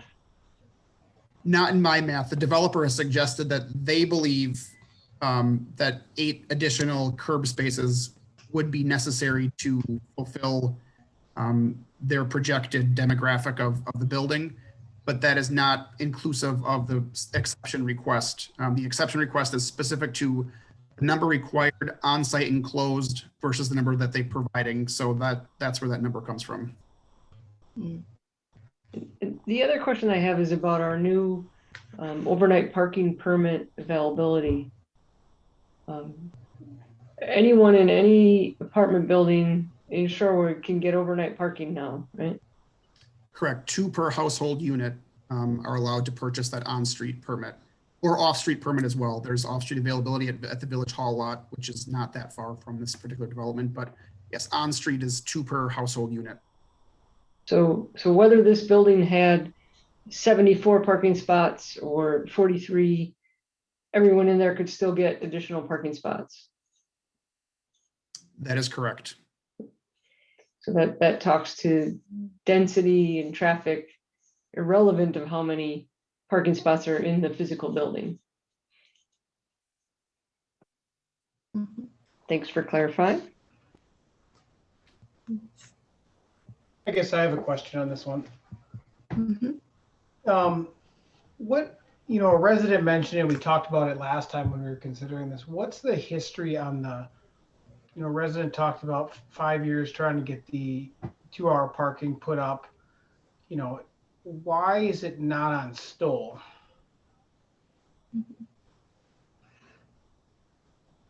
Someone perhaps with a history of that could remind me. My what I've been told or led to believe is that the residents of Stoll did not gather the signatures required to move forward with it. So the village code allows those blocks to petition the village board to have that restriction enabled. And my understanding is that the 4,000 block of Stoll did not submit a petition to do so. But that's sorry. That's my recollection too. I was on that committee at the time. Because I know, I'm sure Barbara drove that block several times, but twice Eric drove it. I mean, I think we all did, right, to try to see, because, clearly, this is an issue for the residents there, and we want to take that into consideration. But it seemed to me, and maybe somebody has a different experience, that during the daytime, there seemed to be a lot of cars, especially towards, as you'd assume, towards Capitol, but in the evenings and early mornings, it wasn't there. It seemed to relate to maybe the animal hospital. Again, I wasn't gauging exactly where the cars were going. And then you drove these other streets and there were more gaps. And I assume maybe it had to do with the 2-hour parking limit, but so that was a decision not to implement that 2-hour parking, or it just wasn't applied at all. It wasn't, we focused on the streets that had complained with the idea that we would see how things going, and understanding that you make a change one place and then a problem, it kind of moves the problem in terms of parking and congestion. So well, not so much congestion, but the parking. And so it never came back before the board, but that doesn't mean that it can't. So it doesn't mean that a congested zone couldn't be extended to include Stoll. Commissioner Kudo? As a matter of curiosity, and you have more experience in this than I think all of us do, but as a matter of curiosity, if the 4,000 block of Stoll came back and requested the 2-hour parking, and the problem hopped to a different street or whatever, where would they go? It's all the rest of the area has the 2-hour restrictions, right? With the exception of the 4,000 block of Stoll, and I've driven it numerous times. Frankly, I drove it again today, and there wasn't a spot on the entire street at 3:00 today. So where do they go? If the small animal hospital folks. So if we keep moving the problem, and I'm not suggesting that we should or whatever, but if you can't go to Stoll, you can't go to Farwell, you can't go farther north on Stoll, where are these folks going to go? Where are they going to park? Now, maybe that's just a question for everybody, but I think in the past, and actually, Bart, were you going to comment on? Yeah, I was just going to say, so if they're residents of that block, they could apply for that permit and they could stay on that block. If they're employees of that area, there is an employee daytime parking pass that this is of the Capitol Drive area could purchase at $15 a year for their employees to park.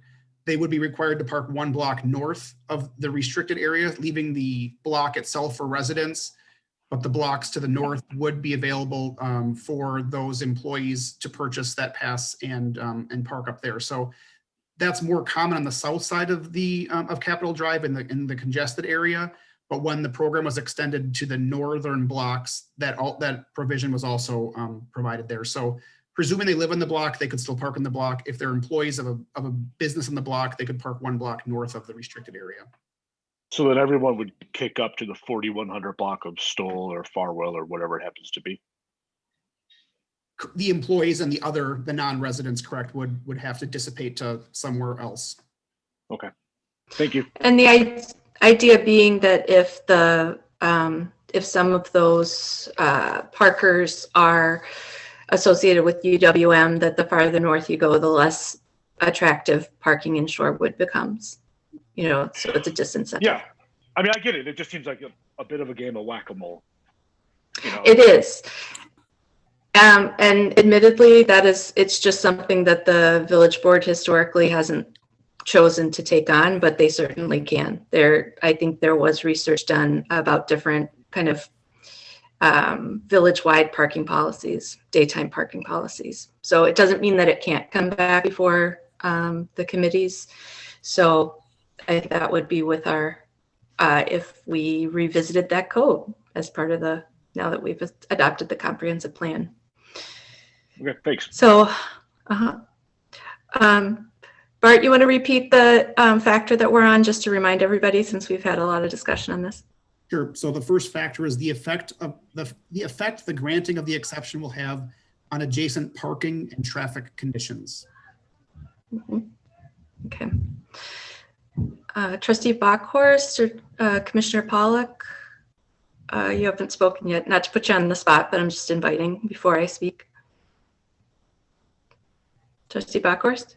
Sure. So thank you. I'll just give a little background here. I've been on the village board since 2013, the longest member on any board or commission well, maybe not the commissions, but, and we have gone through a variety of changes regarding parking. We had a $100,000 parking and circulation study, taxpayer funded, that was authorized several years back. And I know you all know this because it's part of not only the decision making for this packet, but for for the last updated plan that we had as well.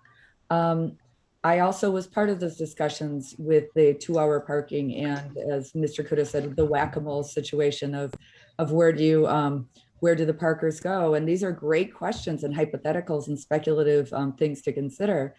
I do agree that a comprehensive, one of the reasons that we did fund, again, with everyone here's money, the $100,000 parking and circulation study, was to help make more comprehensive decisions and use data instead of every time there was, a petition drawn and, a certain area of the village to grant that.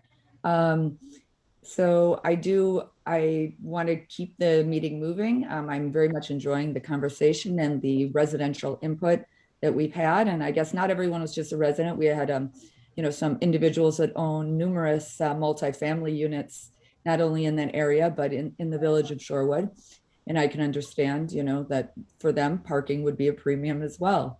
Even the complainant, or I'm not even sure what you call it, is a commercial property owner and actually residential in the village as well. I say that only just because, we're for the spirit of transparency and to make informed decision making.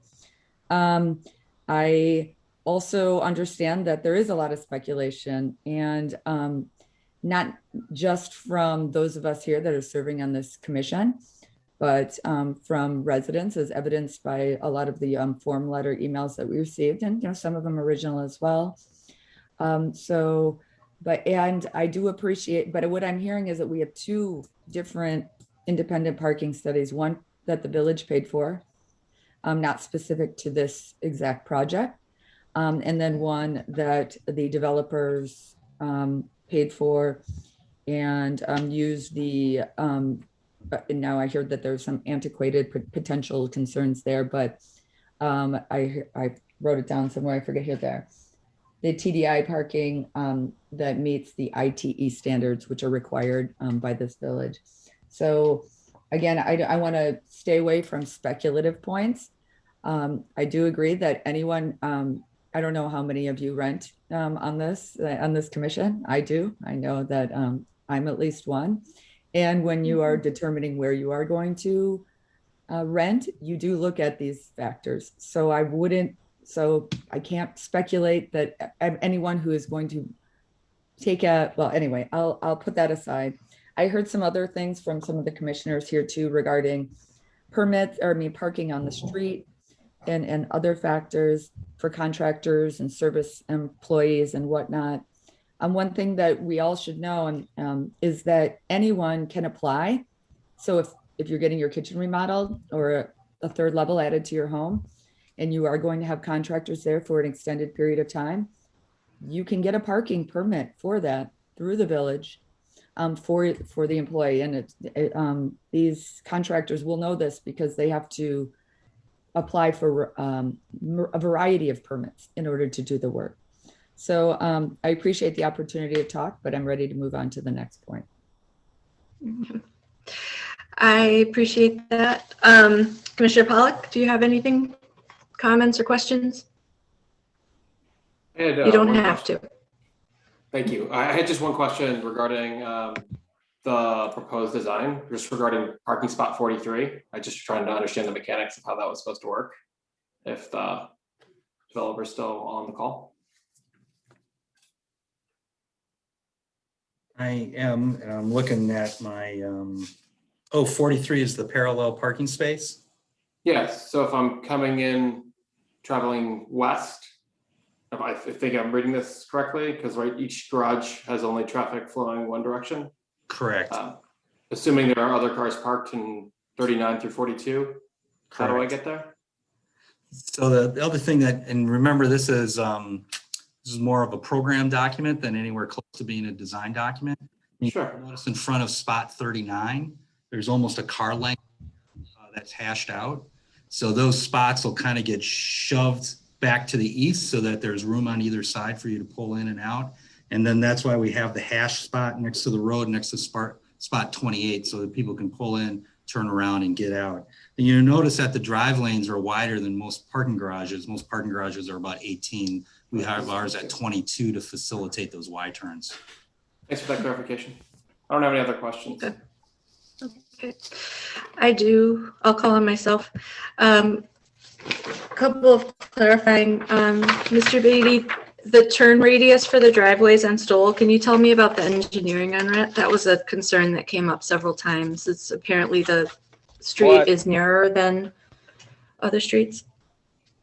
Street is narrower than other streets, but the width of our apron approaches and the flare at the end are guided by the village's engineering standards. So it would be similar to the vet entrance, which is almost right across from these. So there's more than adequate room for people to turn in and out.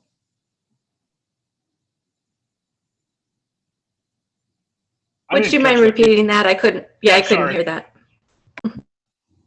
Oh, sure. So one, the apron approaches the flares at the road and the space that we have to have there to get vehicles in and out of our drive lanes. Those are dictated by the engineering standards for Village of Shorewood. So we have to match those to ensure that we can get in and out. And then I would say just visually rather than the map, looked across the street or on Google Maps, you can see that the entrance to the vet office, which is actually double for an in and out, it would look very comparable to that because we're almost right across from there as well. So what do you say to the residents that can't envision that working, or, you know what I'm saying? So you're following engineering standards and our code, and it says that it's going to work. So what do you say? The other part of that is that we still have to get a building permit from the Village of Shorewood. We have to go through design, we have to go through the planning, the design review board as to the appearance, and then we have to submit a set of documents that's reviewed by your engineering professionals that say, yes, this will work. They're not going to give us a construction document that doesn't, a construction permit for a building that does not work. So the village still has the final say. Right. So in essence, I'm really glad you mentioned that, because that is one thing that I wanted to point out is procedurally, this is kind of like a feasibility test. If you know you need the parking exception, you won't move forward without the project if you don't have the parking exception. So if this doesn't go, then the rest doesn't go. But if this does go, it doesn't mean that you will pass all the other tests.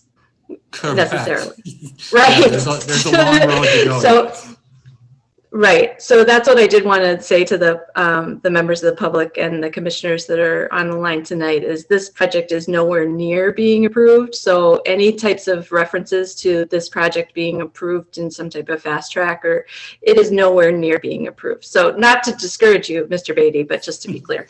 Thank you. Commissioner Kudo? I do have a question on exactly that point, President McKay. Looking at 535-51B section 2, this will be our last kick at this can though, right? On the Plan Commission. So if this continues to move forward and it goes to design review or goes to permitting or whatever, this is the last opportunity we're going to have ostensibly to have any say or any review over this project, right? I will defer to Bart and Nathan on that just to confirm. I mean, that's my understanding because it would meet code otherwise. Correct. Based on my understanding of what the developer is proposing, it would. If what he ultimately submits does not meet what he's saying here, it's very possible it could come back to you, either for modifying this exception or for modifying a setback or for other things. But based on what he has represented, this was the only thing in my review that at the time would require the Plan Commission's review and approval. And I might be jumping the gun, and you could please tell me if I am, but number 2, the effect the granting of the exception will have on the appearance and character of the applicant's property. Can you walk us, President McKay? I'll come back when you get there, and I'll ask you a question. Yeah. Everyone says they want to keep going, so I'm going here. What do you want me to do? I know, because I still have one more comment. Mr. Beatty, have you looked into shared parking agreements with either the school district at Atwater School or St. Robert's? I have not with Atwater. I thought we measured it and it was too far away. And we have talked with St. Robert's about a couple of options, none of which worked for them. And actually, we just had another conversation with them on Friday. And based on the way they use their playground and such, they weren't willing to do something. Okay, thank you for confirming that.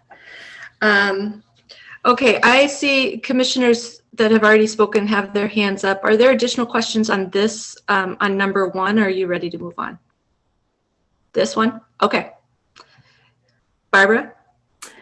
Yeah, I did notice that number 1 includes traffic conditions. So it seemed like a lot of residents had concerns about that traffic, congestion and safety, with those entrances and exits across from the veterinary clinic.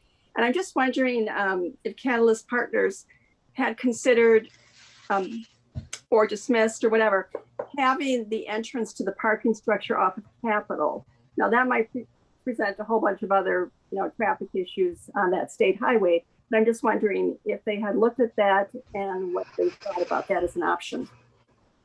Yes, we did look at that as an option, and it is possible. We came at this thinking that the traffic would be preferred to come out with the stop sign, the controlled intersection on Capitol, rather than 2 entrances off of Capitol Drive. And that's why we ended up on Stoll. How about one entrance that would go to both of those aisles, just to streamline things? I don't know. I'm not a designer, but I don't know. Yeah, the geometry. Well, I guess. Sure. I was just gonna say, I don't know, is there an answer to that question that would help you decide tonight's matter? You know what I mean? If we start speculating about design changes, I'm not trying to discourage, but just realistically, would that change your position on this? It wouldn't? Okay. I will say that, Therese, did you have another comment on number 1? Yeah, I had a comment. I do agree that there's an impact on parking and traffic around the area, but I've seen in other places that will shut off the street. What if you shut off Stoll right at the end of these 2 businesses, both the animal hospital and this building, to alleviate a lot of the concerns about speed and safety. And you can kind of confine the traffic to the business corridor. versus a residential corridor. I mean, those are options. I don't know what it takes to do that, but we're trying to find a way to balance, right? Low income housing and development and tax base and the impact on parking and people's quality of life, right? I will also say that since I do live in the neighborhood, we talked about speculating and assumptions and evidence, and I'm kind of stuck because I do live there every day and I walk to the gas station to buy soda and chips more than I would care to admit. And I just don't have any of these experiences or observations that are being shared. I mean, I do see that there are cars parked, but I don't have trouble crossing the street. I don't see children having trouble crossing the street. I live right next to Mr. Crichton's building and right across from that parking lot. And there are no issue. I've never observed an issue with ingress and egress. That's not a covered space, but it is a lot and it's a multifamily building and it's 4 stories and I'm on the first floor of a duplex right next to it. So I just have to say that I do get stuck on the impact to traffic and congestion just because I don't see people are saying that it's already a problem and I just haven't experienced it that way. Trustee Bockhorst, and then we will probably move on. Okay, thank you. I appreciate all the different aspects and points that you brought up, Therese, including the quality of life, the balance, and everything else. To your original question, or in the I would say statement or series of questions, if there is a detrimental impact, and I'm not seeing any evidence for that, but if there were, the village board can look at this and make the necessary changes. And this body, one of the number one charge that I've heard from, I think it was Eric Kudo here, saying the last 3 years, the zoning code and looking at the parking and that the village board could change it. But the number one initiative from the planning commission that you guys can correct me if I'm wrong. This is only my second meeting as a commissioner, is that you're going to look at the parking code and look at perhaps making it more equitable. I know Minnesota, in Minneapolis, they just got rid of their requirement for, I can't remember how many spaces, down to, I believe it's 0. And there are many other much more densely populated. Now that's another story, another discussion for another time. But my whole point was just to say that if there is this whack-a-mole, or if there is a negative impact, of the 7-member bodies on the Board of Trustees, we're all basically volunteers for $1,000 a year. We want to make sure that the quality of life is not adversely impacted, and that if there are problems, we can find solutions. This is not the only look, but I'm not I don't want to state that saying that I anticipate problems, because like President McKeag said, I don't live there. I will admit I am at or outside of President McKeag's house less than I'd like to admit. I'm just kidding. But I do walk my dog, and this is anecdotal, I know, just like a lot of things that we've heard tonight. But I walk my dog at least once a day down that, especially since I heard this prospective development may be coming in, especially since the February 23rd Planning Commission, you guys, absent 3 of us, decision.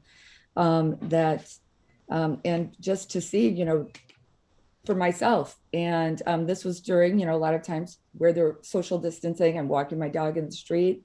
Sometimes, forgive me if I'm not supposed to do that, but I did not even have a problem doing that.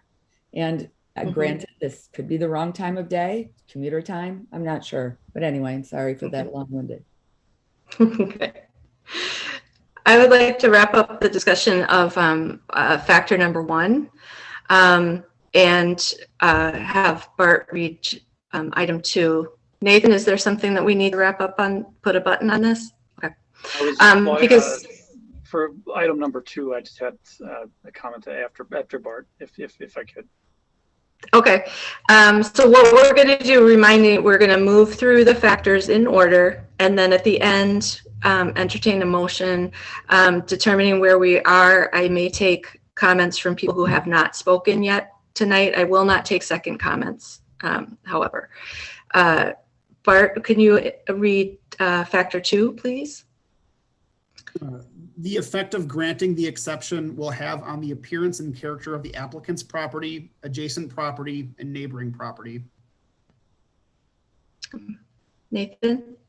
I wanted everyone to keep in mind that all of the factors enumerated in 535-51B are applicable to not just requests for special exceptions to the required parking ratio, but any request for special exception under 535. And I'll give you a specific example where appearance may be specifically germane. For example, 535-49H sub 3 says that outdoor parking spaces shall not be constructed in the front yard or side yard of a lot. So let's take a hypothetical where somebody comes before the Plan Commission and says, I want a special exception because I want to put those parking spaces in my front yard and my side yard. Well, the 535-51B2, where it talks about the granting of the exception and what that will have on the appearance and character of the applicant's property, parking in the front yard or side yard in derogation of the other provision would absolutely have an impact on that. That is exactly why the ordinance says that the Plan Commission shall consider these factors as applicable, quote unquote. The impact of the ratio, saying that 5 spots are required on site or 50 spots are required on site versus 40 or 4 or whatever it might be, may or may not have any impact on the physical appearance. The Design Review Board ultimately is going to analyze those factors down the road. So I know it's the chicken and the egg thing. The developer wants some assurance they could have the parking special exception before it gets there, but people would like to see what's proposed in a more detailed manner than the drawings that were submitted. It's the proverbial chicken and the egg. But to keep in mind that this particular request may not have any impact ultimately on the appearance and character, because what we've been told, and Bart, you can confirm or deny, my understanding of what's been proposed is otherwise commensurate and comports to the B3 zoning that is pre-existing. So in other words, if the developer said money's no object, I'm going to build 5 levels of parking in the basement, we wouldn't be here, and any of those issues with whether it fits in the neighborhood or the look or appearance are going to be handled by the Design Review Board, not the Board of Appeals, on a request for a special exception. So that's a long way of saying this particular factor may have no bearing. Okay, thank you. With that in mind, since this is that is the parameter, the commissioners, would you like to speak to whether this is applicable or not, and what comments or questions you have? I believe I see Trustee Bockhorst, Commissioner Kudo, Commissioner Wickland, Commissioner Miller. See all of you. So, Trustee Bockhorst. Thank you. I actually was just hoping for, I guess, I don't know if this is a parliamentary issue or not, but if we're going to go through all 12 of these, and I'm kind of suggesting that maybe we could take a straw poll as we go, because maybe if we have a majority of people with a thumbs down on each issue, then there might not be a reason to spend hours doing this. Okay, well, I don't want to spend hours doing it, so I do think that, to your point, I will keep that in mind. Let's see if we can move through this one in a more linear fashion, not to curtail or limit discussion, but just to stay focused on if there.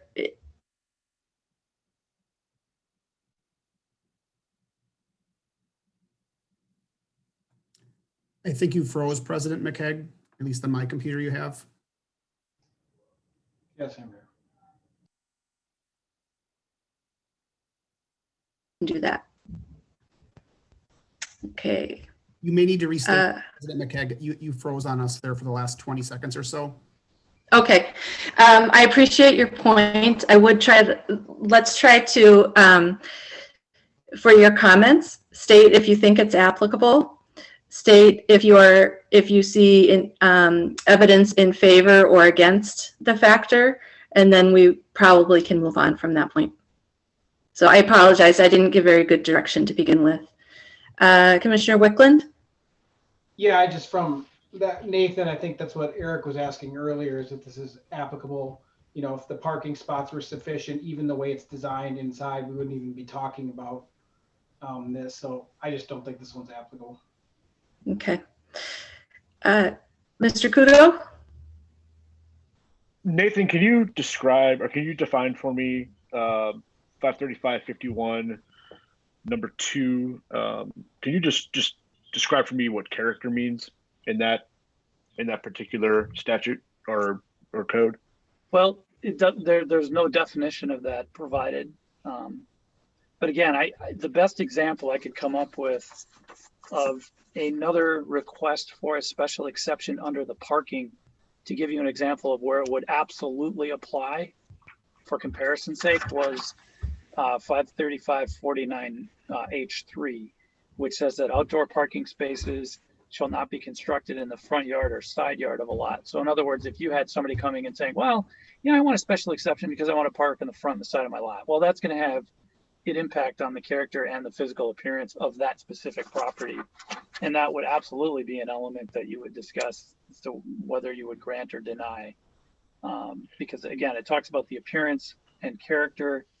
I don't know if they're being used interchangeably, but I think they're related, of the applicant's property, adjacent property and neighboring properties. And again, in the example I used, parking in the front or side yard certainly would have an impact on the neighboring properties. It doesn't appear from what the applicant has said that the exterior or the appearance is the design or implementation of that, which is otherwise consistent with the B3 zoning, that there would be any changes on the physical exterior. So it's for you to decide, though. It is not for me to decide. That's for you to each evaluate on your own. I just offered that example because I thought it was important that we see that, for the Plan Commission to see that the existence of the factors under sub B are a one size fits all. They're designed to apply to very, very different requests for special exceptions that might come before the body, like just the one example I gave, or the ratio, or anything else. So that's why it says the Plan Commission is to consider these as applicable, quote unquote. So you can say, well, it is either applicable or it's not, and we move on to the next one. Ultimately, at the end of the day, you'll collectively make a vote, and that will be it. When we're talking about the property, when using the applicant's adjacent or neighboring property, we're literally we're talking about the physical buildings. When you mention parking on the side or parking in front, we're to assume that folks parking on another street or folks parking down the street, that is not included in this definition. Is that correct?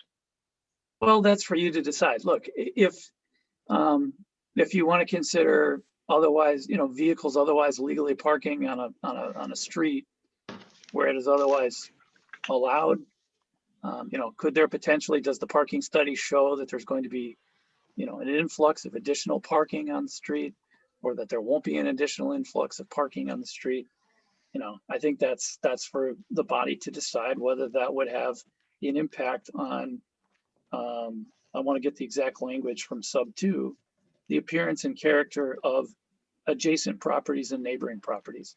Does a vehicle physically being parked in front of your house have an impact on the appearance and character of the property, the intrinsic character and appearance of the property? That's for you to decide. And to your point, Commissioner Kudo, I mean, there are clearly people on the call who do think that, this would affect the appearance and character of the area. And so it's up to each of us to decide whether we agree with that or not, and how much weight we give that in considering this exception application. So going back to your original request, I would say that number 2 is applicable. Thank you. Commissioner Miller, Kylie Miller. Thank you.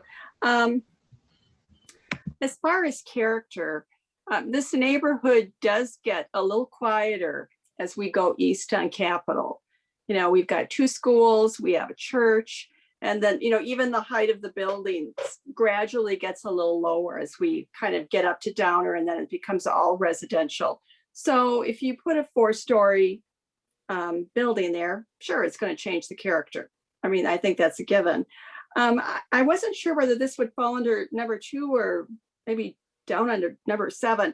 But one thing that has changed since we looked at this in February is that the comprehensive plan for 2040 that this body worked on for more than 6 months was passed by the village board.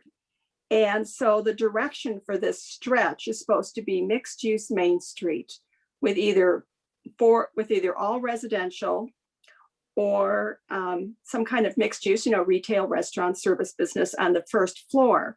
And so just by that definition alone, you know, this proposed project really no longer fits what is. And I know that last month, Bart sent us something that said, you know, comprehensive plans are a guideline, they're not a regulation. But, you know, the comprehensive plan sits above all of our other plans. And so I wasn't quite sure, does that automatically say this no longer fits now that we passed the comp plan and we've got a guide for what we want the street to look like? It's kind of hard to tell. I think that fits within a zoning comment and not necessarily about the parking exception at hand. And so that would be, you know, for based on permits. So thank you. I appreciate your, it's a comment. Okay. Yeah. Okay. Commissioner Klein, Commissioner Pollack.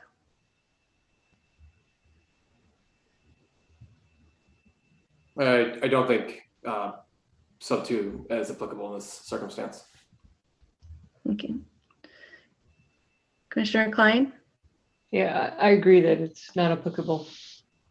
Okay. I would agree with that as well. Moving on to item factor 3, please. The effect the granting of the exception will have on the property value of the applicant's property, adjacent property, and neighboring property. Okay, same question. Is this applicable? And if so, what way? Let's see. Barbara? Thank you. I would say definitely yes, applicable, although that's really hard to measure. I don't think that a 15-year-old report for an East Coast city is going to really tell us what we want to know. And I did see that page with the land costs, you know, were applicable, and, you know, they're the same size lot, you know, pretty close to the lake. So I'm not surprised.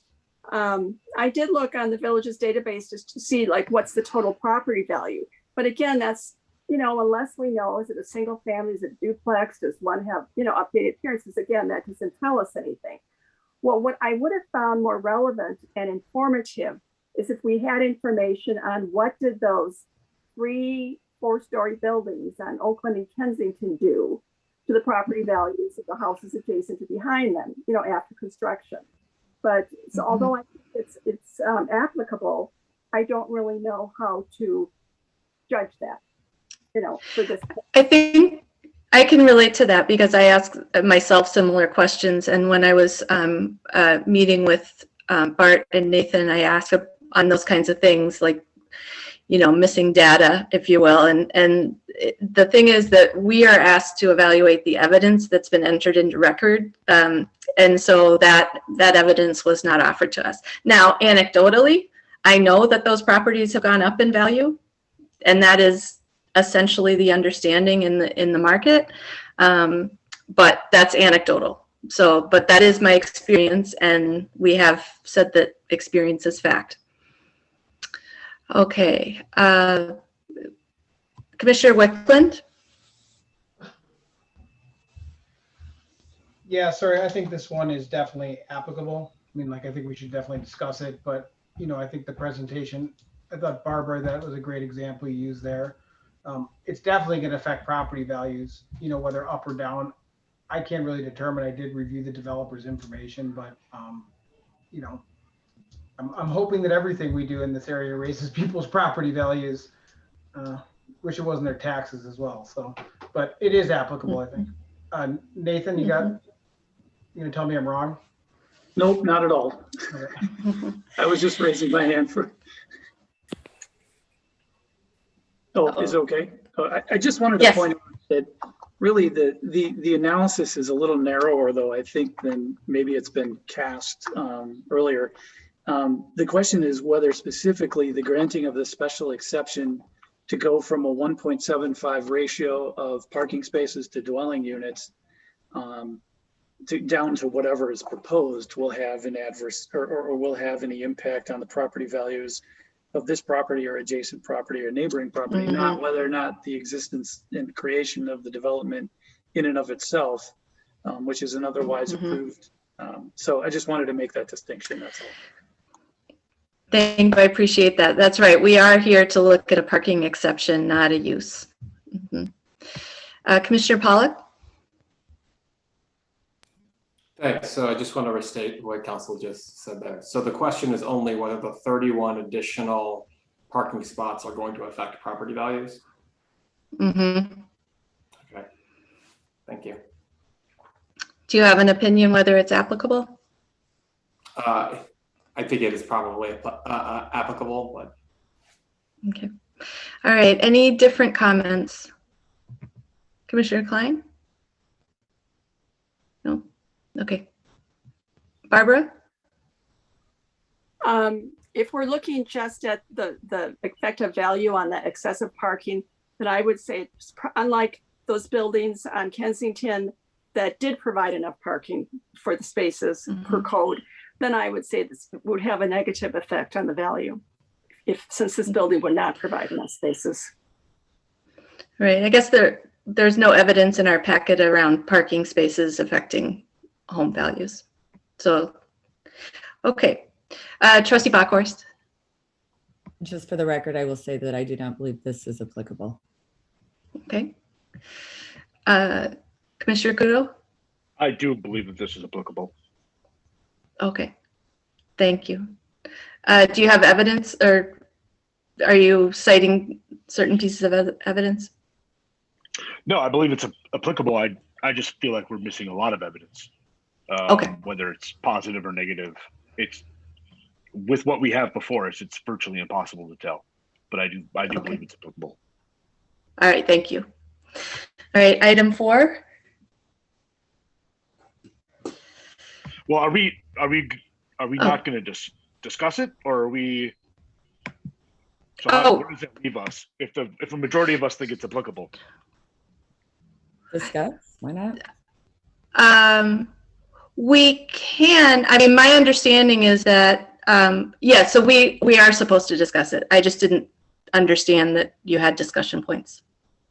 So anybody who thinks it's applicable, whether you think it's applicable or not applicable, you can support why. So Commissioner Kudo, I'm sorry if it's unclear. Would you like to? That was just a point of clarification. So I know that other folks had some examples, and so I didn't want to move on if they had other things they wanted to discuss. Okay. Trustee Bockhorst? Yeah, for transparency and fairness of the process, I guess if people are going to vote one way or the other based on this or any point being applicable, that it's probably best for the community to understand our justification around why we would use this later on. I would hate to get to, like I said before, to the end of this discussion and then have Jimmy Bob, Joe Bob at the end of it say, I'm going to vote down because item 3 I found was applicable, but yet I was unwilling to, have the debate, because I'd like to be able to understand how my colleagues hear their rationale, as well as we learn from each other when we discuss, the reasons behind it. But that's just my preference.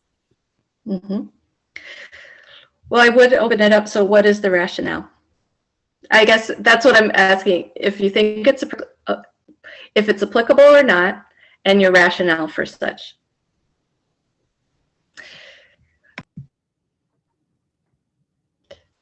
Mr. Wickland? Yeah, I'll just chime in. Like I said, I think it's applicable, but I said from the evidence in there, and I think Eric said kind of a similar thing. I can't tell one way or the other, which way this is going to affect property values. Doesn't mean it's not applicable. It just means that, Right. looking at the evidence here, I don't know which way I lean on this. Okay. Okay, so Barbara Kylie Miller, you were really clear. Trustee Backhorst? I'm going to say that I'm not sure, well, based on the evidence, we don't have the evidence to state whether or not this would be applicable. I'm not sure if that evidence is obtainable in order for us to make a decision. Therefore, I'm not going to weigh in whether or not someone's property value is going to increase or decrease based on the potential of, I'm hearing two different numbers here, just like we said before, the stated 8 numbers or the 31 for the additional parking spaces. Now, what I'm hearing is for the 8 is that that's what the developer is requesting, 8 spots, right? And then the code is saying that the 1.75 per unit would support the additional 31. So considering I agree with many people in this village, and I believe a lot of the planning commissioners have stated this, that our existing code is excessive, but that's, I have no evidence to bear tonight on that. So I don't, anyway. Okay. Commissioner Klein, did you have anything to add? I just echo what Dan said, is that we don't have any evidence to say if it will increase or decrease or have no effect. So I can't make it applicable. Commissioner Kudo? Can we, so the respondent, the developer has a response to this. Yeah. Can we have him address this question and why, whether he thinks it would be negative or positive, please? Of course, Mr. Beatty. Thank you. So I will be perfectly frank and say that when I prepared our response to this item, I was not thinking this narrowly on parking. I was thinking in terms of use, which has been incorrect this evening. So my response to the parking would be that our evidence that we have provided on parking shows that the 43 in-building spaces will be adequate, followed by the sentence in the report that the additional 8 spots on the street would work, and that there is additional parking available on the street. And so my interpretation of that is that 174 spaces is too much, which is why we've asked for the exception to that, asked for an exception that's similar to other communities. And then with that exception, we're providing the adequate number of spaces, which means there should be no detrimental impact to parking because we don't need 74. So it's not an influx of 31 spaces to the neighborhood. Impact of potentially 8 spaces to the neighborhood, but we have a space for every unit in our building. So that's how I get to that point. I get your position. It's just what you think is appropriate differs from what the code is at this point. And it may change down the road, and it perhaps should have changed years ago, but it is what it is right now. So. Correct, and that's why we did the parking study to validate our assumptions. And so that's why I'm offering up the parking study that says this is the spaces for our building. But there's no, aside from that, there's no evidence one way or the other. You didn't grab the assessments from other developments, the developments in Oakland or whatever. No. So we don't have any actual evidence. To be clear, I did not prepare any evidence that way because I didn't think of the question that narrowly. Okay, thank you. Do we need some evidence? We do have some evidence of Shorewood Village properties in overly dense properties. If you look at Bartlett Avenue. I'm sorry. Who's speaking? Percent of those properties. Point of order. Below Point of order. Yeah. Point of order. Right. Thank you. Thank you. I'm going to move on to item 5, unless the commissioners have more. Commissioner Miller? Go ahead. Just a quick note, and this is really for Trustee Backhorst. We have talked about looking at our parking code, off-street parking, but that's not really for residents, residential units so much. It's more for businesses. You know, when a new business moves in and if they renovate or whatever, they're required to have, you know, so many parking spaces per square, you know, 1,000 square foot, or for employees. So that's what we really want to take a look at. Not so much, you know, what we need for housing. Thank you. Eric? On to that. I mean, does someone, I don't know who DSW or whoever was speaking before. I mean, does someone have the evidence one way or the other about places? Is there a way we can get that information, or should we just move on without having it? I will, Trustee Bockhorst. I'm going to say that this isn't a court of law, but if it were, we would not entertain evidence on the floor from, so I'm not sure if there's a way to get that, but I will ask this to you, Mr. Kudo. Is this going to hold up your decision-making or any of the rest of the commissioners? Because I wasn't looking at this as narrowly either. I've read the packet. I've read, been part of these meetings and understood that when we have to evaluate the evidence that we have now, and we could go down the rabbit hole, and for every point we could think of a bunch of different new pieces of evidence that we need. But so I guess I would like to know if the rest of the body is comfortable moving forward. And I'm sorry to keep saying this, President McKeag, but this isn't my first rodeo. And I know. Well, no, but I mean, I don't think this is a rabbit hole at all. I mean, I think this is, the evidence would go directly to the question. How are we going to get this? I'm not asking. I think, no. Point taken. Item 5, factor 5, please. We skipped over number 4. Do you want to go to number 4 or do you want to go to number 5? Sorry. Oh, I apologize. Number 4. Sure. Number 4, whether the granting of the exception will serve a public or desirable useful purpose. Okay, so it's granting the exception to the parking. Will that create a public benefit?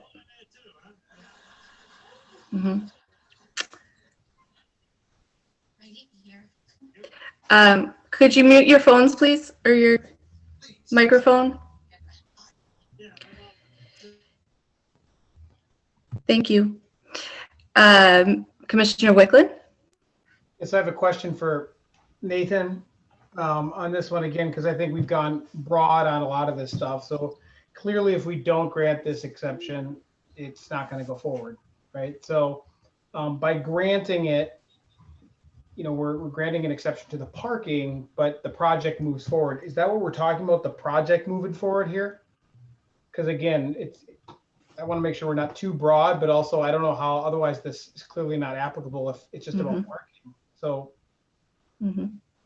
Well, ask yourself this question. If you grant or deny the special exception, what public purpose would be served or impeded? Okay, great. So I have some comments then on this one. That's okay. Yes. I think Barbara said something interesting that was correct, Barbara, when you were talking about our comprehensive plan that we all spent 80 years working on. You know, I think the goal for this area, you know, you spelled out correctly, but also it's funny with this parking exception that, again, none of the goals we have in place in the comprehensive plan are really achievable with the current parking regulations we have in our ordinance. So I think Eric in the last meeting, you know, voted and voiced his concern that the village board needs to take this up, and I know that's a goal of the village board. But when I look through our comprehensive plan, you know, we had 4 strategic directions. Is that right? I only printed up 2 of them. So yeah, there were 4. You know, in 1, strategic direction 1 was ensure redevelopment on Capitol and Oakland meets community goals. And I highlighted in there, it said a desire for Shorewood to accommodate more housing units in the future. It said typically tearing down or updating an existing building require a new building and the site to be more intensively developed than the old one in order to offset the high cost to make the upgrades or improvements. I mean, it seems to apply perfectly to this project. You know, our goal, we talked about the height of buildings a lot. You know, we didn't want tall buildings. Well, here we go. We have a building that fits right into the mold we have. The only issue is they need more parking spots. And if we look at our strategic directions between that and direction 3, which was work towards an affordable cost of living for all Shorewood residents, I mean, this hits 2 of the 4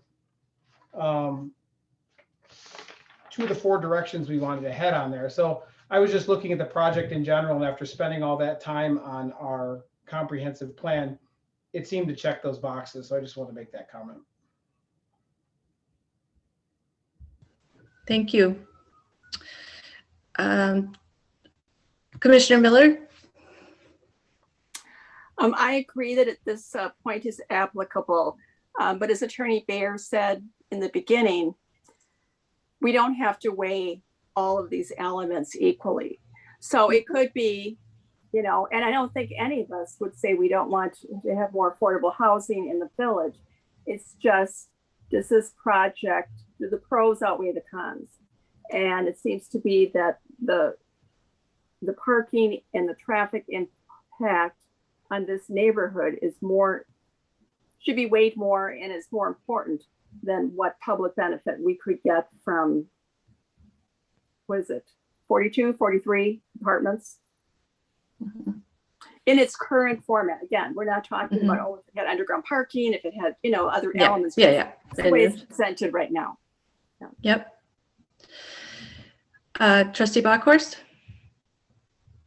Thank you. And I appreciate Deanne Wicklund bringing up the planning document, which, as you mentioned, Barbara, is a guideline, not a recommendation, just like our Vision 2025, which is expiring. So we better get on that. And our Central District Master Plan, which caused quite a lot of uproar in this village shortly after the passage of the Metro Market development.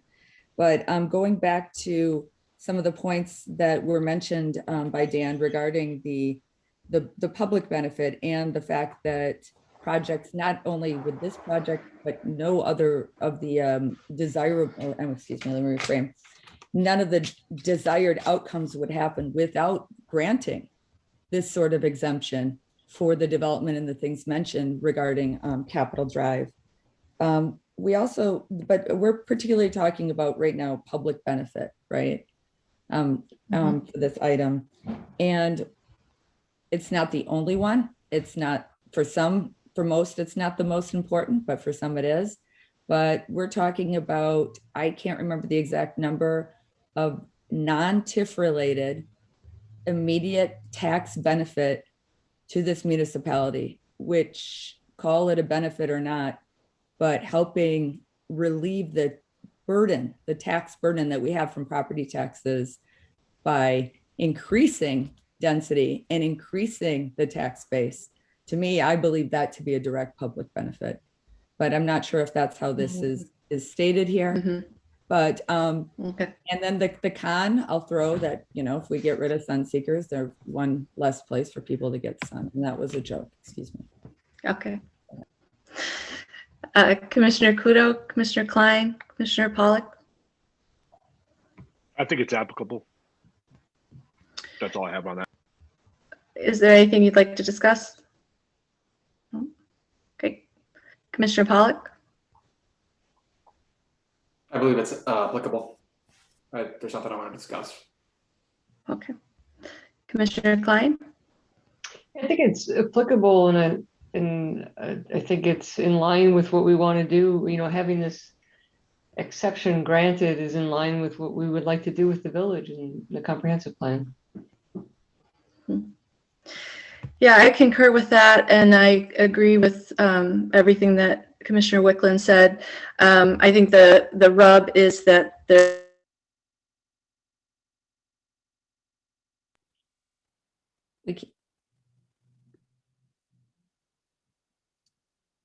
we lost your audio, President McKeag.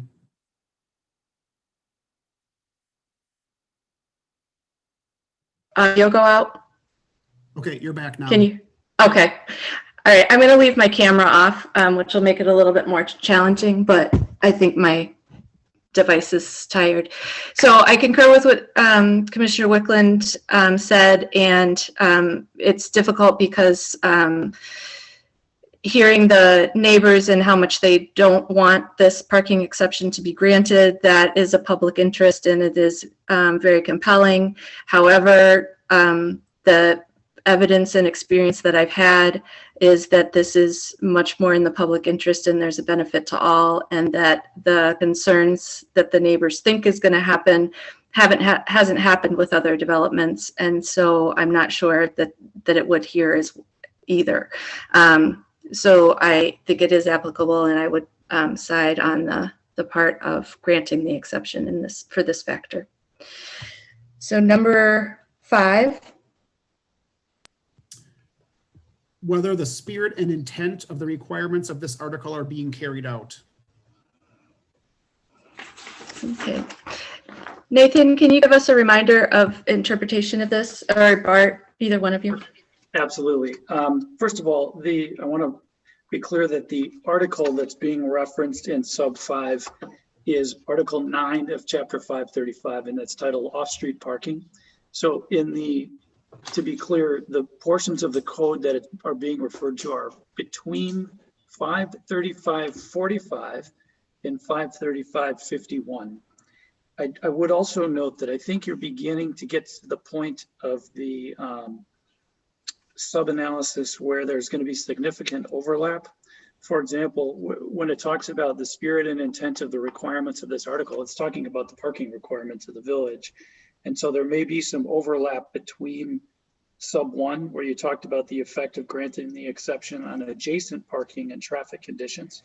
And there may also be some additional overlap when you reach number 7, which talks about intensity of use, deviation from typical use classifications, access to transit, physical constraints related to parking requirements. So a lot of these are intertwined and all generally relate back to the general parking requirements under Article 9 of Chapter 535.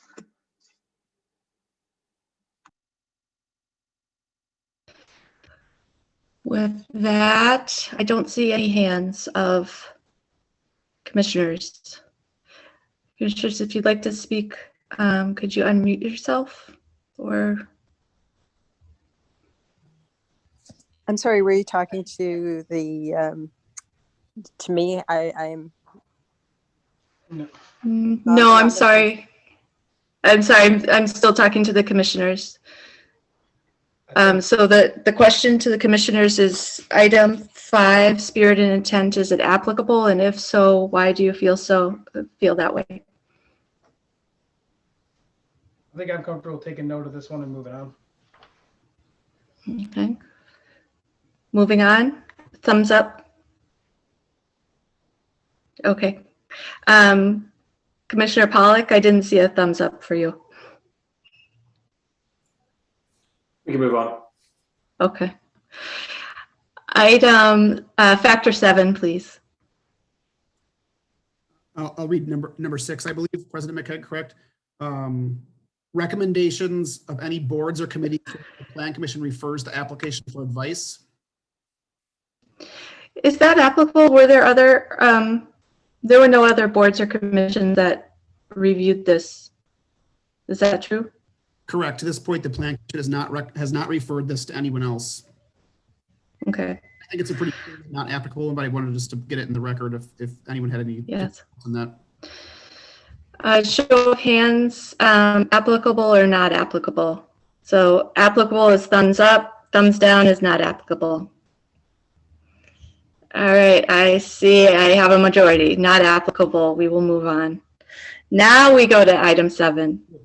Intensity of use, deviation from typical use classifications, access to transit, and physical constraints to meet parking requirements. So in this, my interpretation is that, the use of the site, it's zoned for 42 units. So that is not under consideration here. It is accessible to multimodal. And what was and so that is offsetting the need for parking, the presumed need for parking based on access and current trends. So that's my interpretation of it. So I feel like it's applicable at that, and that it is substantiated that it would be appropriate. Other comments from commissioners? Dan? Yeah, I mean, I think this is definitely applicable. I think, you know, the one I focus on probably is physical constraints to meeting parking requirements. You know, I think it was Barbara that asked some questions last time, Barbara, wasn't it, about, you know, why not dig down, put parking underground? And then there's the discussion of the size of the lot and the ramps and how that would take up parking in itself. So, I mean, I think we discussed this one at length last time, but it's definitely applicable. Thank you. Commissioner Miller. Thank you. I agree, it's applicable. Deviation from typical use classifications, I'm not quite sure exactly what that means. All I'll say is I just wrote down, when reviewing this, it's not mixed use, which is what we want there. And, you know, as we all know, that having a store, a restaurant, whatever on that first floor does really add to that neighborhood feeling that we're looking for on that stretch of Oakland or Capitol. Physical constraints to meet the parking requirements, yes. It is more expensive to have underground parking, for sure. And I understand the point of business is to make money. You know, I worked for an entrepreneur for 25 years who started 10 companies, so I understand that is the bottom line. Business wants to make money and not spend it where you don't have to. But I do think right now there are some physical constraints to meeting the parking requirements if we're not going to have underground parking. And again, because of the neighborhood that it's in, where so many streets have restricted parking, it's a little difficult to meet those parking requirements during the day. Nighttime, you know, they can park anywhere, but during daytime parking, it's a little bit more difficult just because of the location. Okay. Other commissioners? Commissioner Klein, Commissioner Pollack, Commissioner Kudo, Trustee Bockhorst? No? Okay. I will, I agree with Commissioner Miller that it's a good point that if this parking exception is not granted, the developer does have the option to redesign or reconceptualize, because they haven't designed yet, but reconceptualize to meet the parking requirement and then proceed without any visit to the Plan Commission and just go with permits and design review board. And that's an option, or they can request public assistance via TIF through the CDA. So those are options. That's a good point. All right, items. Is there any discussion on that factor amongst commissioners? Dan? Let me make a comment back on this, you know, mixed use thing that Barbara brought up, because that was the one exception I found. But, you know, I think when we talked about mixed use in general, I mean, mixed use, when you have mixed use zoning, right, you have a developer has the ability to come in and build residential, commercial, you know, that's the point of mixed use. So again, this fits into mixed use. It's just not the building itself is all mixed use, you know. And, and Barbara, you bring up restaurant again. I want to hit on our parking code again. A restaurant, I think I was looking, it's 20 spots per, a restaurant is 20 parking spaces per 1,000 square feet. You know, in that building sitting there, I looked, it's about 46, the existing tanning place is about 4,600 square feet. So again, you look at hey, we'd like a restaurant there. Again, they'd be back before us for a restaurant, no matter what we do. And we've been through this over and over, whether it's the Crux chiropractic place or the daycare, and everyone's in front of us all the time for parking because none of our code works because of where we live. And so I think, again, one of the goals we keep hitting on it should be to fix that. But, you know, all these things we would rather have there also don't work because of the parking constraints. Good point. Other discussion from the commissioners? President Rosick, I'm sorry, McKeag. Yes. Yeah, I wanted to just echo and thank you for mentioning that, Mr. Wickland, because you're exactly right. Any multi-use operation anywhere on that street would require an exemption. Well, I shouldn't say any, but the ones that we want, the ones that bring in a bunch of people, the ones that are going to increase the traffic on the streets. Any business like that does also do the same thing. So we're being asked, I want to make sure that we don't get into hypothetical land of all the other things that could be in the spot, but that we evaluate the parking and the needs that are the task that's before us. Okay, I'd like to move on to item 8 or factor 8 or 7. What are we on? Yep, we're on number 8. If senior housing is proposed, the number of employees on site, the type of senior housing, the parking needs of the residents, if any, and the ratios from the Institute of Transportation Engineers parking generation report ratios for senior housing should be reviewed. I would say this is not applicable. Thumbs down. All right, majority on that. Moving on, we have considered it. It is not applicable. Moving on to item 9, factor 9. Historical conditions and whether additional parking requirements for a new or expanded use may be satisfied with incremental increase commensurate with the new or expanded use. Could you repeat that, please? Historical conditions and whether additional parking requirements for new or expanded use may be satisfied with incremental increase commensurate with new or expanded use. Could either Bart or Nathan suggest how that, kind of in layperson's term, how that applies? Art, do you want me to take that or?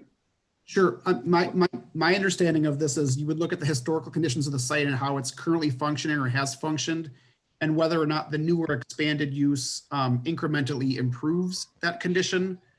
So if it can be satisfied with an incremental increase commensurate with the new or expanded use. So I would take that as a review of how the site has or is functioning in relation to how it will function and whether or not there's any incremental increase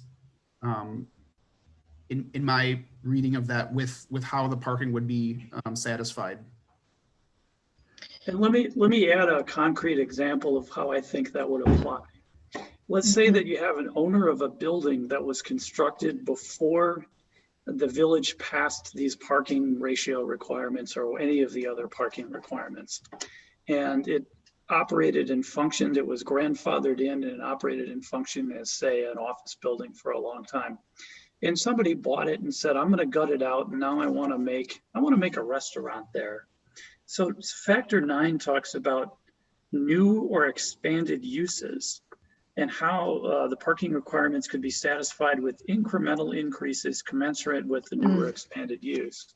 So you say, okay, well, gee, it's operated and it's been grandfathered in, but we're essentially, I'm gutting it, I'm changing the use, we're doing something different here. And now how is that going to be commensurate with the existing historical context and the parking and all that kind of stuff? Because there would be essentially nowhere to put parking on site because of the way it was constructed, 80, 90 years ago or whatever it might be. So that would be a concrete example that I think is consistent with what Barty was explaining there. So you can decide whether or not that is applicable or inapplicable to this particular provision and discuss accordingly. Okay, could we do a thumbs up or down as to whether it's applicable? I have a comment to make, but I think it's applicable. Oh, you can't see my thumb. My thumb is up. Okay, I'm going to say that it's applicable in the sense that, how I interpret this is that our parking code would require 72 spaces. This parking exception, this developer is suggesting that that many parking spaces is not required because of the time, the point in trends and use that is projected for this. And so that's why fewer parking spaces, what is it, 51 plus 8 would get to the projected need and meet that requirement to serve the parking need of the proposed project. I think it's I think 43 plus 8 to get to 51. Okay. Oh, thank you. Any discussion based on that comment or additional?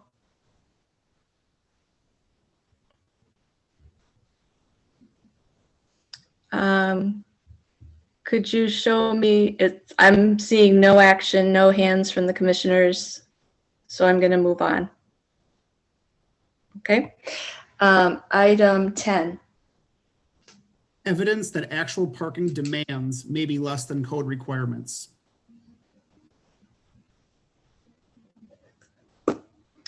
I believe that's what the evidence supplied with from the developer is speaks to that. So I do think it's applicable. Commissioner Wickland? Yeah, I think they said that, but when we're looking at this one, what they supplied doesn't actually satisfy our demands though, right? Our demand is, again, what's the number, Bart? Because number 70.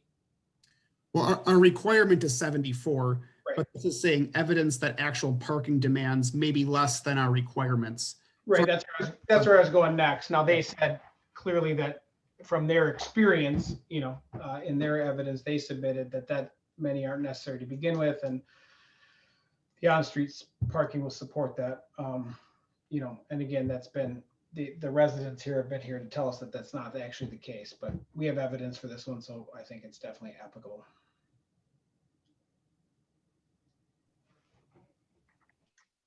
Other comments for Commissioner Miller?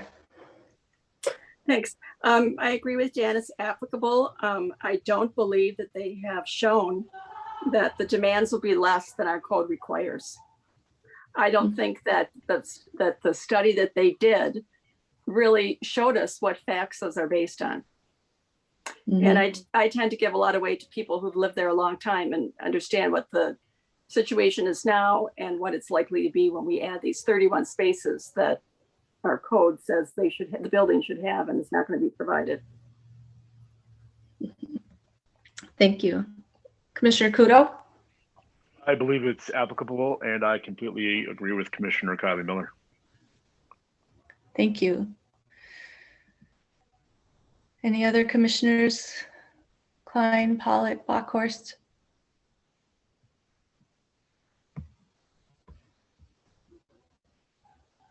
Okay, thank you. Moving on to factor 11, please. Availability of shared parking included in satisfactory documentation of shared parking to satisfy the parking demand.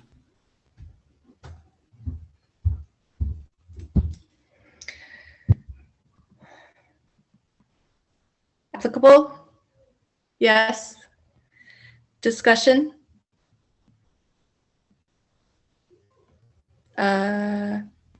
Commissioner Kudo? No?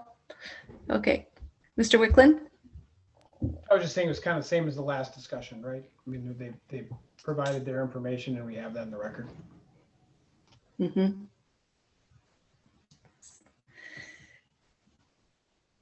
Any other discussion from the commissioners?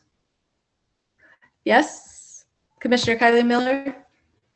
Hi, so if I'm understanding correctly, shared parking would be, let's say they had an option with the owner of that parking lot just to the west that, when their residents go to work in the day, that those spaces would be open. Is that what's meant by shared parking, that you've got one space and it's used by more than one user? Or, I guess I'm not quite sure what is meant, but.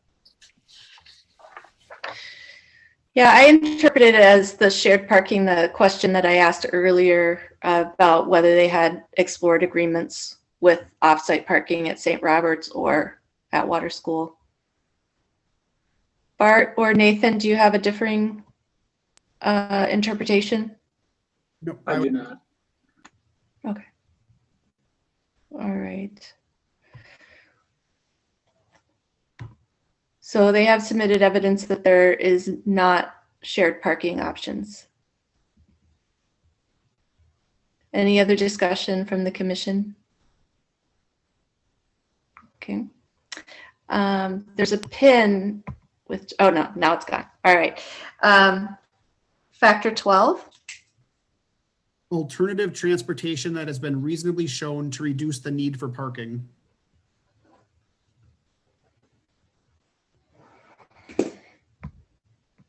All right, commissioners, thumbs up. I see 1, 2, 3, 4.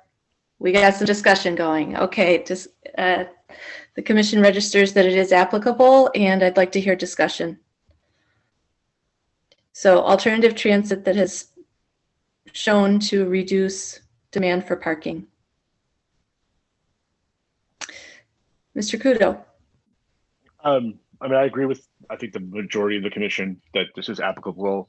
I don't think that there has been any evidence shown by the applicant, any reasonable evidence shown that there's alternative transportation to alleviate the 31 spaces that are required by code.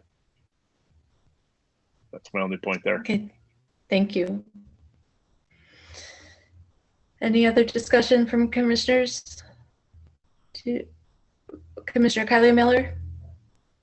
Just to say that I agree with Commissioner Kudo, that we really haven't seen any evidence to show that, or to show us that having a bus line on Capitol is going to reduce the need for parking.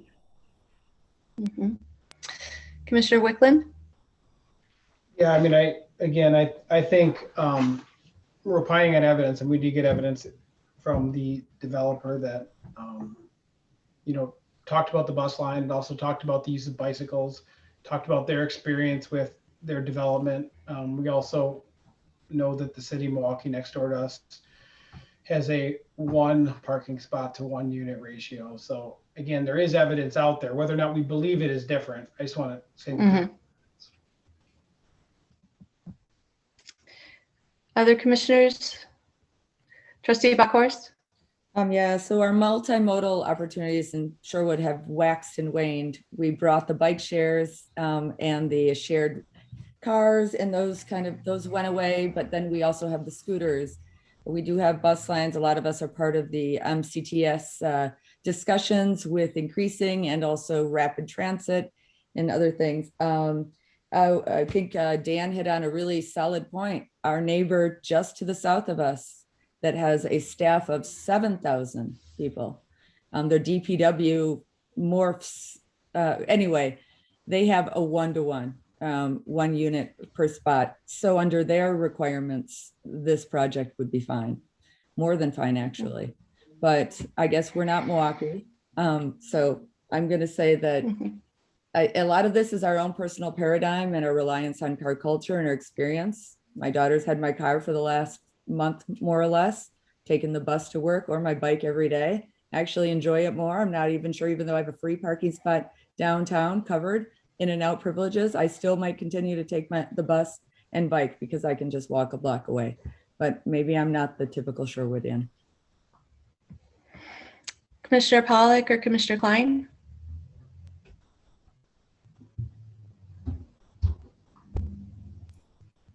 I don't have anything to add.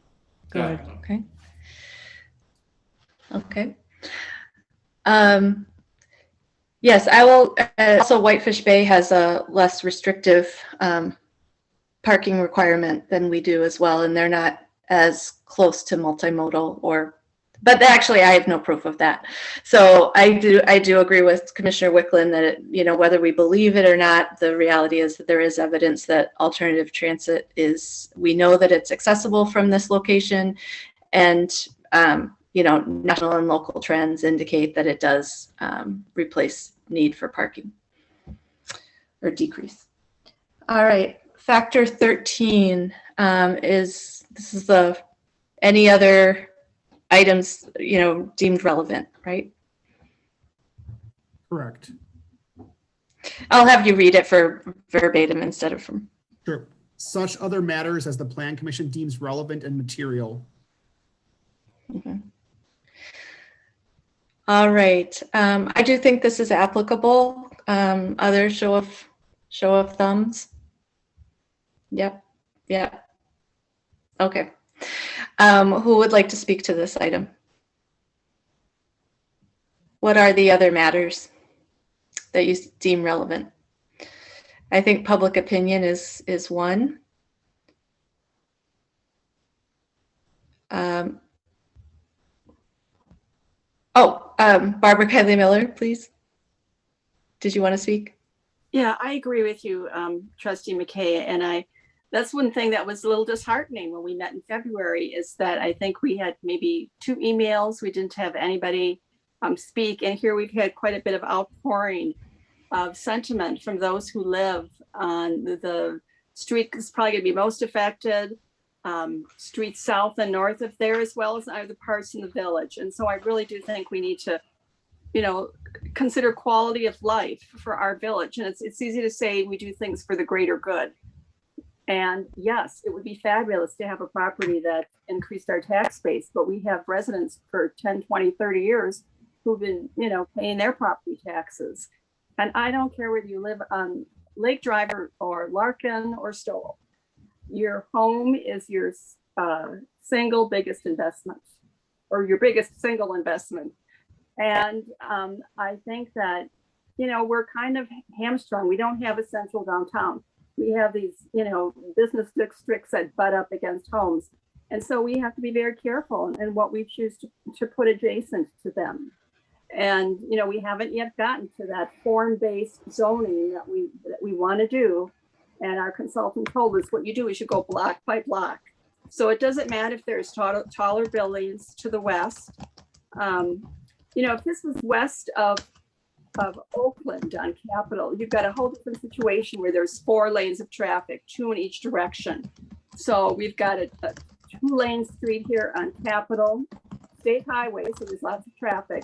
And so we need to consider, sure, it's 4 stories, it's 58 feet high, it's the zoning code as far as height, but what is it going to do to the quality of life for those neighbors and for that neighborhood?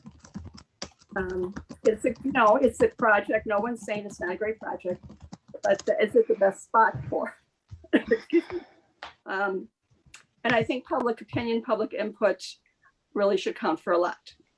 That's all. Other commissioners, matters you deem relevant that we have not already covered. Trustee Bockhorst. So I guess I'll start off by saying, what kind of village do we want to be? And this is not rhetorical, maybe it is slightly. We've gone through planning processes and a variety of things. We've heard tonight from commissioners who've worked for a long time on the comprehensive plan. And we also each have our own biases here. I have to stop and ask, are we really talking about parking?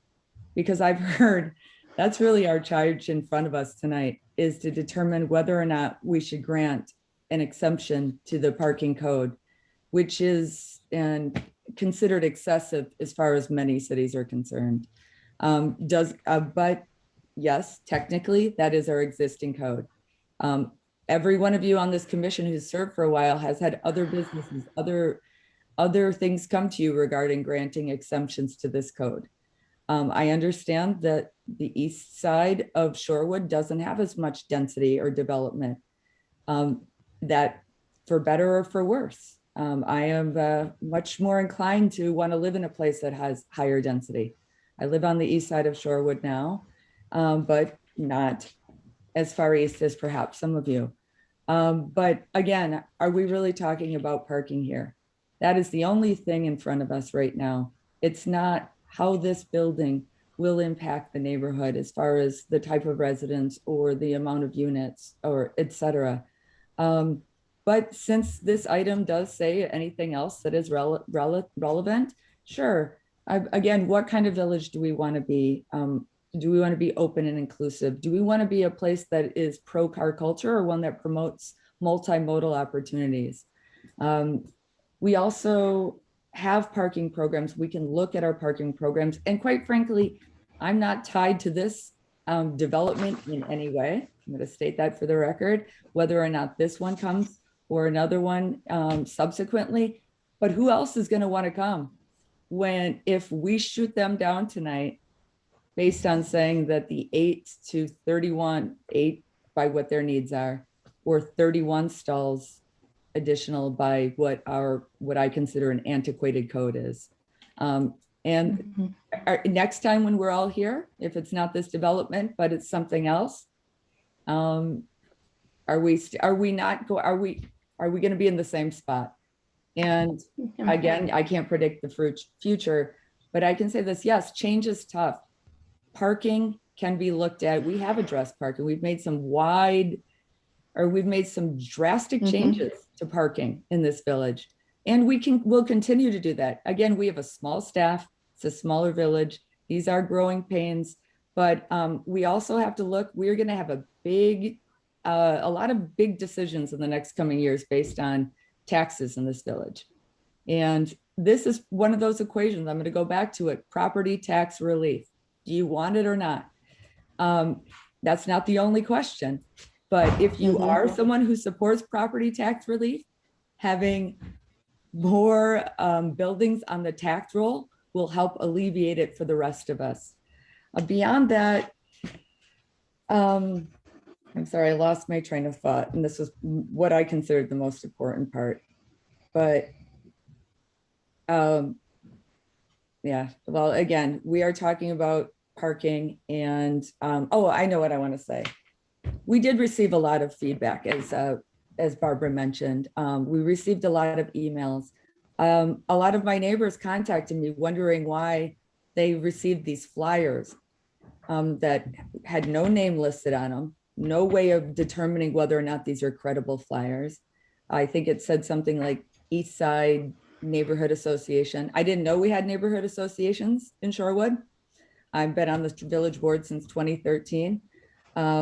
I did contact the East Side Neighborhood Association Gmail account to ask who the members were, and it was the same 3 people, I believe, it could be maybe 4, that lodged this objection to your decision that you guys made back in February. So, and that the flyer was not only, okay, it was not put out by the village. We've seen these flyers in the past. We saw these around other developments and other proposed things in this village. The image on the front of the box, I heard the justification for just picking something out of the sky, but I mean, why not put the Taj Mahal there if that's what you're going to do? Anyway, it's misleading regardless. The information, the points stated that was a lot of the residents received. I was riddled with, as I'm doing right now, a lot of poetic language, we'll say, and a lot of misinformation in general. So I guess I'm going all over the board here, but I do want to say public input, yes, important. This isn't the first night. This went to the Board of Appeals. How many times? Twice? They had 2 meetings. Yeah, before we had this here as well. But again, if we're talking about parking and we're going to kill this tonight based on, I'm not even sure what it would be. I'd love to hear the justification if that's the case. Then consider killing every project going forward that's going to request the same, want to develop on this, in this area, because a parking exemption will be required, because we do have 1.75 per unit requirement. I guess if they were 3-bedroom units, you know, but whatever, that's not what we have in front of us right now, nor have we had any appetite or any developers contacting the village for the said uses in the last, what, 4 or 5 years, Bart? So anyway, this is the project we have. Is it perfect? No.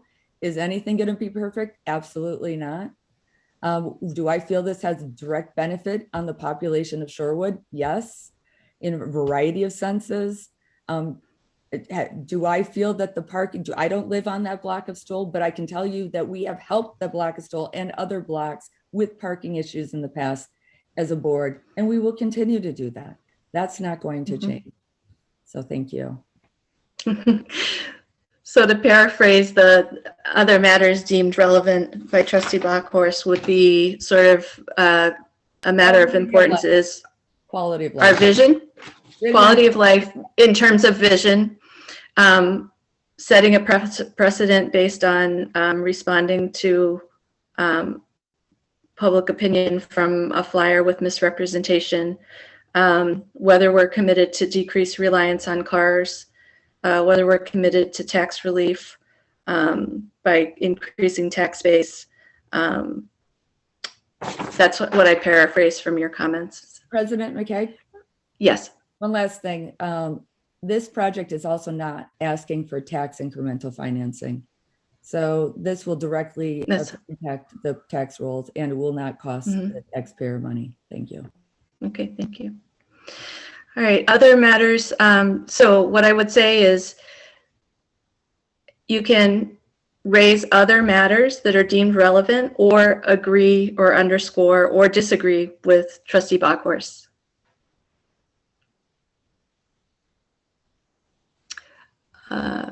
Commissioner Wicklund?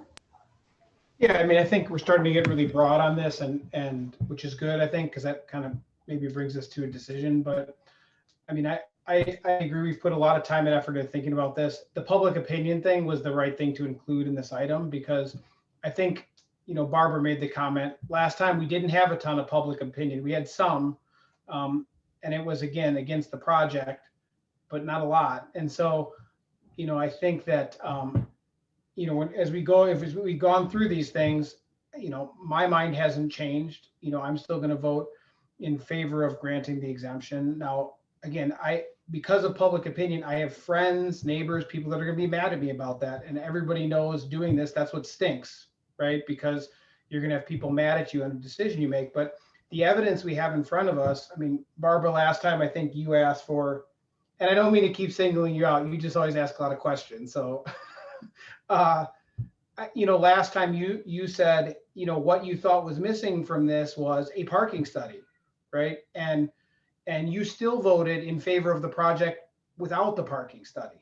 And now we have it in front of us and we have the developer did what was requested and got a parking study done. Now, again, I'm no parking expert, but they hired a firm that does parking studies, and the parking study says that this will not have a huge impact. And that's what we're here to discuss is parking. And I think that's why now I'm piggybacking to what Tammy said. I think that if we look at the parking specifically, we've been shown evidence that the parking will not be affected by this. Now, again, the neighbors have provided a lot of testimony saying they don't want this project. They don't want this project. But you look at Capitol Drive and you head back, you know, even half a block to the west or a block to the west, you know, we have all sorts of non-conforming uses on apartment buildings because none of these apartment buildings we have meet our parking code. It just, where we live and how dense it is, it doesn't make sense. And when you look at again, we spent all that time working on this plan. This is exactly the type of project we were looking to be developed on Capitol, and it's sitting right in front of us. So, you know, I can kind of tell, Barbara, you seem like you're leaning towards voting against the project, which is fine.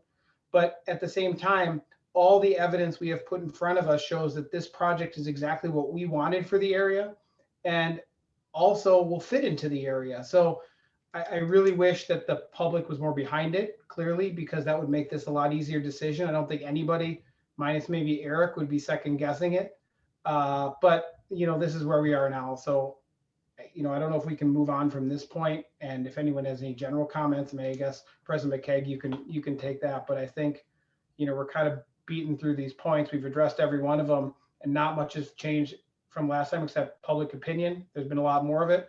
And we have a parking study, which is what we really wanted last time, that shows that this fits into the area.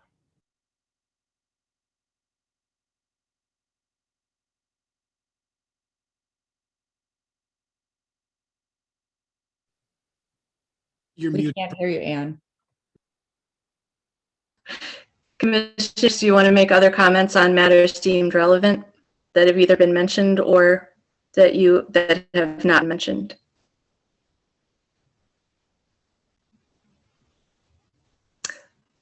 Oh, Barbara Kiley Miller. Thank you. I just wanted to respond to Dan. I do ask a lot of questions. When former President Johnson appointed me to the Plan Commission in 2015, he told me, you know, come into every meeting with an open mind. The only thing you have to base your opinion on is, you know, what's presented to us. So it's not personal opinion. You know, state law doesn't let us approve or disapprove things just on our own biases. And I did appreciate that there was a parking study. Unfortunately, it had errors in it. It said that residents could get daytime passes to park in restricted areas, and they can't. It said guests could park in the garage, and they can't. I think that the parking exception is going to cause a severe hardship on the surrounding neighborhood, especially those streets that do not have restricted parking. And so, yes, even though I voted for this last time with less evidence and maybe felt a little rushed to do so, with all the evidence that we've seen and the public input, I will not be supporting it tonight. Thank you. Commissioner Klein or Commissioner Pollack, do you have any comments to make? No? Okay. I will underscore the, Commissioner Kudo? Did you? No? Okay. Okay, go ahead. Yeah, I will underscore the public input. Public opinion is a matter that's very important tonight. Where I'm stuck is that I have no idea if the 85 people that are on this call would have been on the call if the information had been correct that they received. Unfortunately, that's what I go back to, and that the same thing happened with the Metro Market, is that, you know, being engaged about something is one thing, but when you take your opinion and sort of take it to such a level where the information that you're sharing is distorted and inaccurate. We also have a memo from our attorney that responds to the other attorney's letter that quotes That's just misapplied. not true. That is just not true. Excuse me. None of them. Point of order. So that's my experience and what I've observed. We've had examples of code and statute being misapplied. And so it's hard for me to give a lot of weight to all of this, because all the opposition has included information that's either speculative, contrasts with my own experience, which we've said is fact, contrasts with data and current trends that are widely used in terms of economic development, and conflate the issue in terms of whether it's about the size and the scope of and the mass of the project and the use, because it's zoned for this. So I do think that I can support the parking exception, because I can't validate the opposing statements that were based on misrepresentation. I know that disappoints a lot of people, but I have to be honest about that. I think that I know that there are 3 hands that I see that have not spoken yet, and I would welcome you to speak. I apologize for the long night, but we did have to get through that in an orderly fashion. I can offer, a minute or two, but I think we are really ready to entertain a motion on this. Commissioner Kyle Miller? Yeah, my husband and I got one of those postcards stuck in our door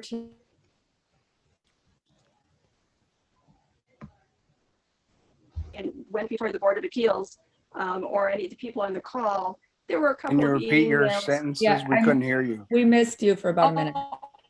Oh, I'm sorry.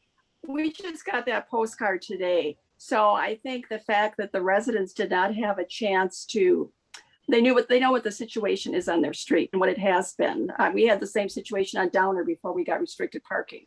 I don't think they would have gone to the trouble and expense of hiring an attorney and going before the Board of Appeals based on misinformation, or if their actual lived experience was something other than what they presented. Mm-hmm. It may not be your experience. I mean, I've driven down Stoll twice, once at 12:30, and it's just like Downer used to be, blocked corner to corner, covered with cars.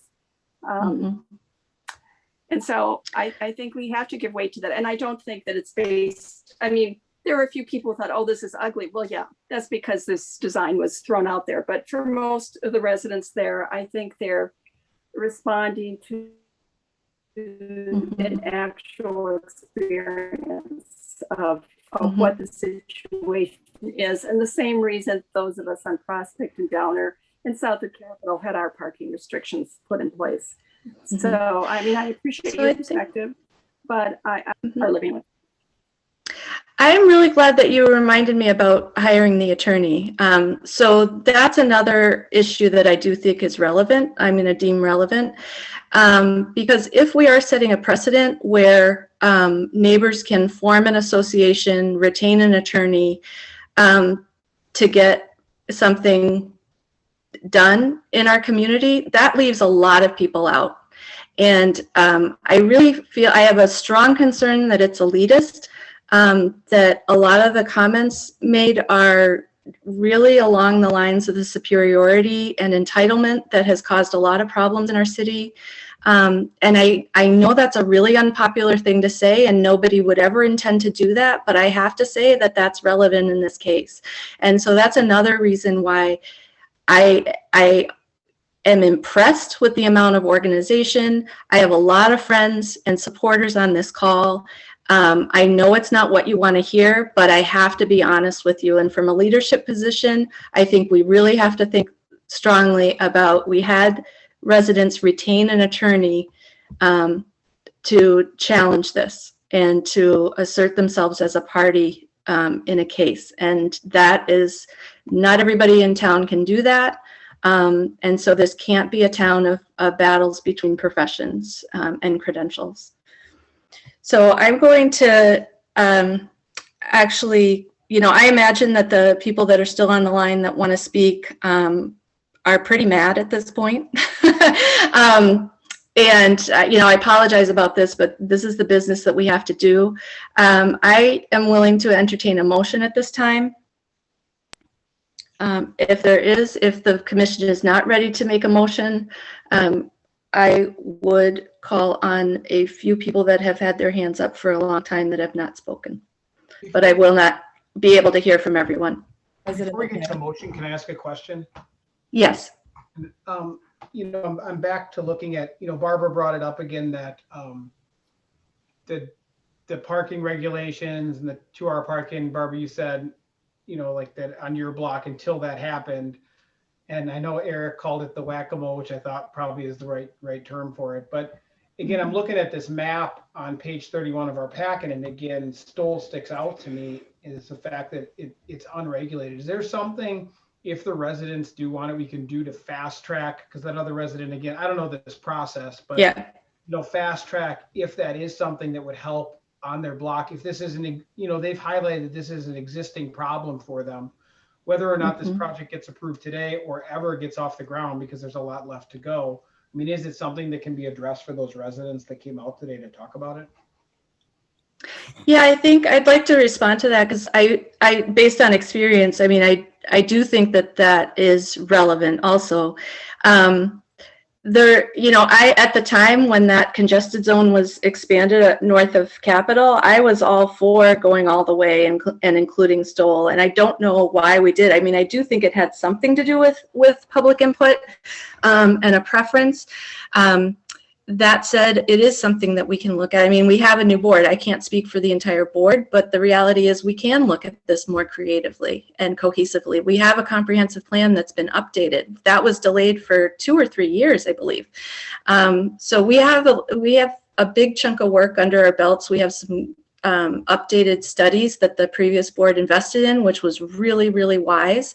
We're in a much better position to assess these things, and we have a better kind of I think just a better system and for making thoughtful, cohesive decisions. Yeah, but that would be my opinion.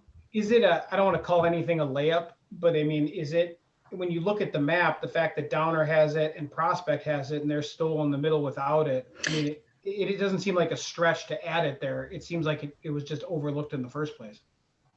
Mm-hmm. Yeah, I can't comment on how long it would take. It shouldn't take 5 years to look at it. There was a lot of resistance to making any changes in parking restrictions previously, but I know the previous board talked a lot. We talked about alternate side parking, overnight parking has changed. I mean, this is a very different time now and a very different, the last series of boards have been very different, and there's more of an appetite to talk about parking in more general terms and in more cohesive. There really wasn't the interest in doing that 5-10 years ago. Okay. And I know I talked to Andrew Rothrock a lot about that, and that was before I moved to Prospect. But anyway. Okay. Thank you. Okay. I would entertain a motion if the commission so chooses. I can start a motion. Do we have to reconsider first? Sorry? Excuse me? I'm sorry, parliamentarily, do we have to reconsider and then, this was for Nathan, but forgive me. Do you want me to answer that? Yes. Okay, so the previous remand by the Board of Appeals essentially has got rid of the prior decision of the Planning Commission. So you're really starting anew because they've asked you to evaluate additional and new, I don't want to say evidence because that's a term of art, but additional record offered by both the applicant and those in the public opposed. So what I'm going to do is read you 535-51 sub D, and this allow this to guide your next steps. It says that the Plan Commission shall either approve or disapprove the application for a special exception hereunder in accordance with the provisions of this article, and shall find that the special exception is not inconsistent with the applicable provisions herein. I know that's a double negative, not inconsistent, but that's the way it's written. So I'll give you two examples. If the motion were, just by way of example, to grant, it would be a motion to grant the special exception based upon a finding that there is substantial evidence that granting the exception is not inconsistent with the applicable provisions herein. If the motion were to deny the request, it would also be a motion to deny based upon a finding that there is substantial evidence that granting the exception is inconsistent with the applicable provisions herein. So one or the other. So the body has now taken the additional record that's been offered by the applicant, the applicant's answered questions, and those opposed in the public have an opportunity to make submissions and give public comment. And so now that, based upon that record, your job is to make a determination whether it meets the applicable standard in 535-51D, and either make a motion to grant, a motion to deny, or if you believe that you need additional evidence or whatever, you can always entertain a motion to adjourn, but you have all of those options on the table pursuant to 535-51D. Thank you, Nathan.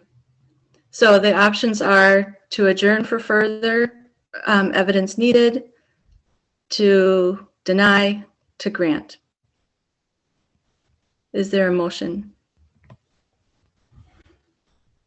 So I'll start a motion. I move to approve the parking special exception for proposed multifamily redevelopment at properties 2418, 2420, 2428 East Capitol Drive, submitted by Catalyst Partners based on meeting the conditions stated in 535-51B. I'll second that. Okay. Is there discussion on the floor?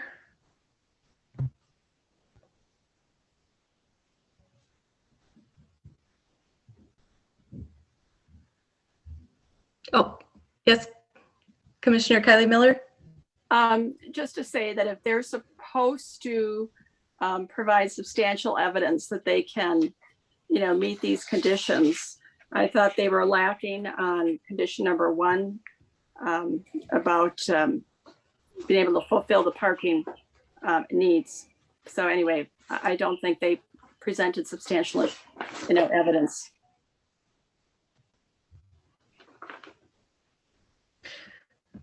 And can you state what was missing for you again? That their parking study was full of errors. That they thought that the 31 spots or 8 or however many number that, you know, they would require per code that were not in the building, could be satisfied on local streets. And because those residents could buy daytime permits in the restricted parking areas, and that's not true. They're not allowed to do that. Just residents of single family homes and duplexes. And the parking study also said that any guests could also park in the parking structure, and that's not true. So I didn't find their evidence overwhelmingly meeting the needs that we would have to grant this exception. Okay. Is Mr. Beatty still on the call? I would think he would be. Do you have a response to that? Did you respond to those errors that were raised? And I will, and Bart shared that information with me as well, that those errors were correct. Okay. Let me say those errors were made. That is a correct Yes. statement from what Barbara is saying to get the language proper. But I will say that is in the areas of the 2-hour permits, but there are other areas that they can park where the 2-hour permits are not needed. And then I'd go back to the basis of the parking study that says for the residents of the building, based on usage, that we have adequate parking in those 43 spaces. Okay. That's the summary Thank you. of the parking study. Thank you for clarifying. Other discussion amongst the commission? Yes, Trustee Bockhorst. So what I'm hearing then is that the residents will know that if this were to go through, that the satisfying criteria that you present is inaccurate, but there are still other alternatives for them to park. All right, well, but this, okay, what I'm going to say though is this exemption is only available to single family homes and duplexes in the restricted areas. I know that's not a charge in front of us tonight, but if that to me seems very elite and classist, but I'll save that for another moment. You can put it on future items, which is coming next. Any other commissioners have something to add that has not been, they have not said or has not already been stated? Okay. In the interest of time, I'm going to ask this for the members of the public that are still on the call. We have a motion on the floor. If you are in support of the motion, or how about this for fun? If you oppose the motion on the floor, raise your hand icon. This would be your time to speak, to be heard. I'm sorry, repeat that one more time. I want to make sure I'm getting this right. Sure. If you support it, raise your hand. If you oppose the motion on the floor, so the motion on the floor, If you oppose it, you raise your hand. yes. So if the motion on the floor is to grant the parking exception as presented, if you oppose that, you can raise your hand. And don't worry, you're in the majority, so you're not at risk of throwing the outcome. Okay, so everybody can see that. We have, okay, it's unanimous. Just so you know, people on the call. Some people haven't participated. But I just wanted to give that sense, that opportunity to voice yourself. Is there anybody on the call that is in support of the motion on the floor to grant the parking exception as submitted?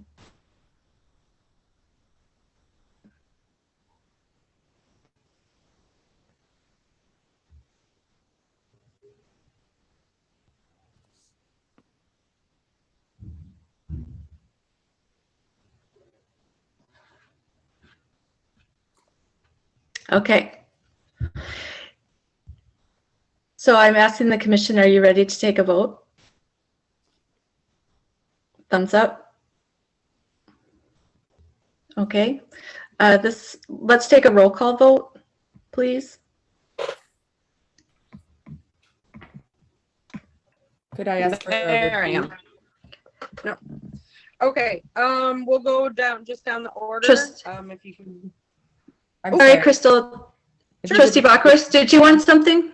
Just to repeat the motion, I'm sorry. Okay, thank you. Could you repeat the motion that's on the floor? Yeah, so Therese moved to approve the parking. Can Therese maybe repeat her motion? I can read it as well. Let me read it and I can do the roll. Proposed multifamily redevelopment at property. I'd be happy to the motion. Thank you, Bart.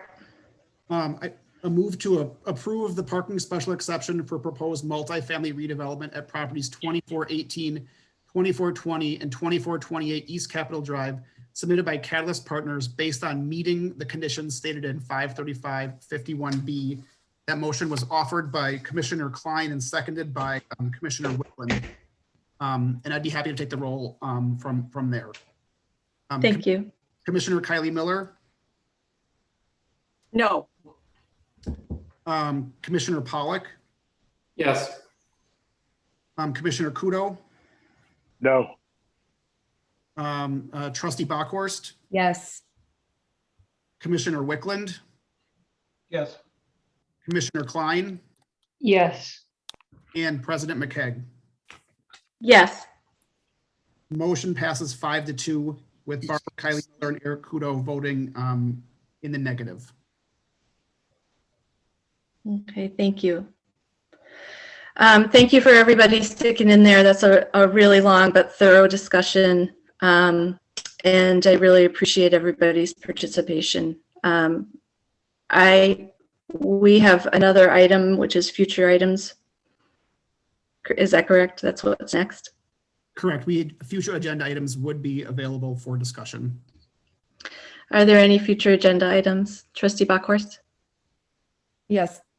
Thank you. So I don't know if this goes to the full board or here, but if that is accurate, that the only people that can apply for the exemption to the 2-hour are property owners, then if it's this body's charge, I would like to have that placed on an item for future consideration. If not, I'll bring it up at full board.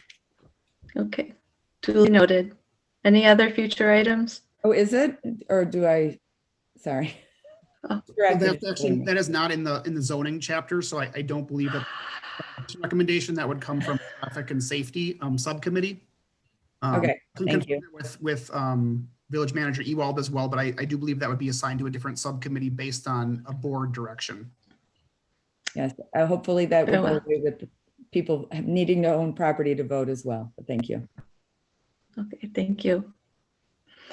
Thanks for that clarification. Any other future items to consider or for the agenda? Okay.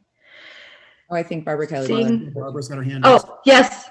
Couldn't see Hi. Two things. First, it's not property owners. So you can be a renter in a duplex or a renter in a house and still get the permit. So it's not property owners. Secondly, we have a whole bunch of initiatives that we submitted last year and we never got to because of the comp plan, including looking at our zoning code and some other things that Bart has on the list. So I would just suggest that we start working our way through some of those in future meetings. Thanks. I applaud that. I welcome that. All right. Well, before I ask for a motion to adjourn, I just want to say I understand. I give permission for everyone on the call to, I'm sure that some of us are not the most popular people tonight, and I'm sure there's criticism and frustration with even, perhaps how I ran the meeting or what we were able to accomplish here tonight. But I just want to say that I understand that. And I look forward to moving on and working together on other things. And we will find a way. And with that, motion do you have any to time adjourn. for any public comment at all? My understanding also was there would be time for public comment at the end. Yes. I will leave it to the commission. We've been here almost 4 hours now. Did I say Or 5 hours? No, 4 hours. Yes, we have been waiting for some. Trustee Bachor. I know. Okay, so what's at the a few more beginning of the minutes? at the beginning of the meeting, I just want to say something that I'm willing to stay here later. Actually, but okay, hold on, Trustee Bachor. Okay. I'm going to interrupt. Let's just do a show of thumbs. Do I have a majority of the commission who would take more public comment? I think you've moved on from the agenda item though, and there's. We can reconsider it. You're right. Sorry, I moved to reconsider closing public comments. Second. Sorry, everyone. Good Nathan, can we do that? Let me just take a look at the agenda. I will say while he's doing that, we did have robust public comments in the beginning of the meeting for, I don't know the time period. It was over an hour. Over an hour. And this is a business meeting, and about the fourth time, so I understand, but I will take more if it's rest of the commissioner. Well, you're still within the context of the same meeting. Certainly the motion's already been considered and has been, special exception has been granted. I don't even know.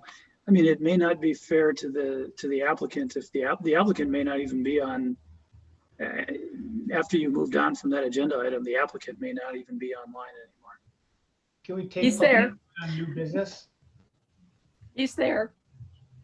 But there, I mean, there's nothing precluding us from. Yeah, I mean, I think if the only. I will take back my my motion. Hold on, Trustee Bachor. Hold on. Yeah, I mean, I guess if it's with the understanding that there's no more action that's going to be taken, because the concern would be that, you know, someone who may have left the meeting, you know, said, okay, well, they moved on to the next agenda item, and now, you know, I logged off and I didn't realize that there was going to be further consideration. So withdraw. That would be my only concern. If it was done with the understanding that there was no that there's not going to be any further consideration of a motion, the evidence, with the recognition that the evidence is closed, that any comments that are made hereafter are not part of what are not part of the record that was considered for the purposes of making the decision. With that caveat, I mean, I don't think that, you know, it would necessarily violate any, you know. Nate, do we want to open? I would like to withdraw my motion. But then again, that also raises the question of why you would want to do it if it's not part of the record upon which you made your decision. So it's up to you. Commissioner Wickland? Well, I was going to say, I mean, can't we just take public comment on the item we're on, and people always talk about whatever they want? I mean, you know, I think Nathan's point that the applicant is gone, I don't want to put ourselves, and I think Trustee Brockhorst is withdrawing her motion, but I don't want to put us in a position where we're doing something that we shouldn't be doing.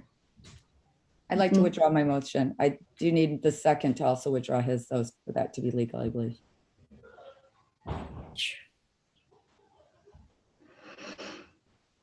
Commissioner Kudo? You're not withdrawing your motion? I'm not. Okay. Vote no then. Okay, so we take a vote on the motion on the floor, which is to open the floor for public comment. No, it was to that would. Yeah. To reconsider closing public comment. It's not. It's just to do it in a proper order. We can still open it up after this, but this is. Yeah. So I'm going to take responsibility for, you know, this was that I made with meeting management, and you know, it's unpopular, and there may not be a way for us procedurally work out. We're using a lot of time figuring this out, whether it's actually legal that we can do this. This could be used for public comment for that matter. Where are we point of order procedurally, Attorney Baer? Well, I think you have a motion on the floor to reconsider closing public comment. Is that the same as reconsidering the motion, the action that was just taken? I don't believe so. You'd have to ask the commissioner who made the motion what the purpose and intent was if you want clarification on that. Yeah. Okay, What was well, your purpose? Was not to reconsider the whole process we've gone through tonight. Okay. It was just to allow for this, but To take more. I will say anyone can email any of us too. So I know, right. But it's different speaking. So first and second, to reopen public comment with the understanding that it will not be related to the action that we just took. Yes? Or whatever it is. So if we do this, could we reconsider the last vote though after taking public comment? You can always reconsider the last vote. Yeah. But that's not the motion that's on the floor. The motion on the floor. I understand is what the reopen motion public on the comment. floor is. I'm just asking procedurally Okay. so that I know how to vote on this motion on the floor.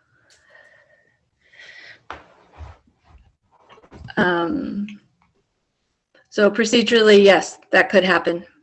I'll roll the dice. Okay. So vote to open public comment. All those in favor? I'll call for a division of the House. I could do a roll call if you'd like. Mm-hmm. Therese Klein. You can abstain. That's a yes. Dan Wickland. No. Eric Kudo. Yes. Josh Pollock. No. Trustee Bockhorst. I'll abstain. Kylie Miller. Yes. And President McKeag. No. It is 3-3 with one abstention. The motion fails, is my understanding. And I will take responsibility that was my, but I do think it opens it up. Yes. Second. Is there a second to adjourn? Second. All those in favor, let's do a roll call. Barbara Kylie Miller. Yes. Trustee Bockhorst. Yes. Josh Pollock. Yes. Eric Kudo. No. Dan Wickland. Yes. Therese Klein. Yeah. President McKeag. Yes. Motion to adjourn passes 6-1 at 10:18. Okay. Thank you, everyone. Thank you. Good night.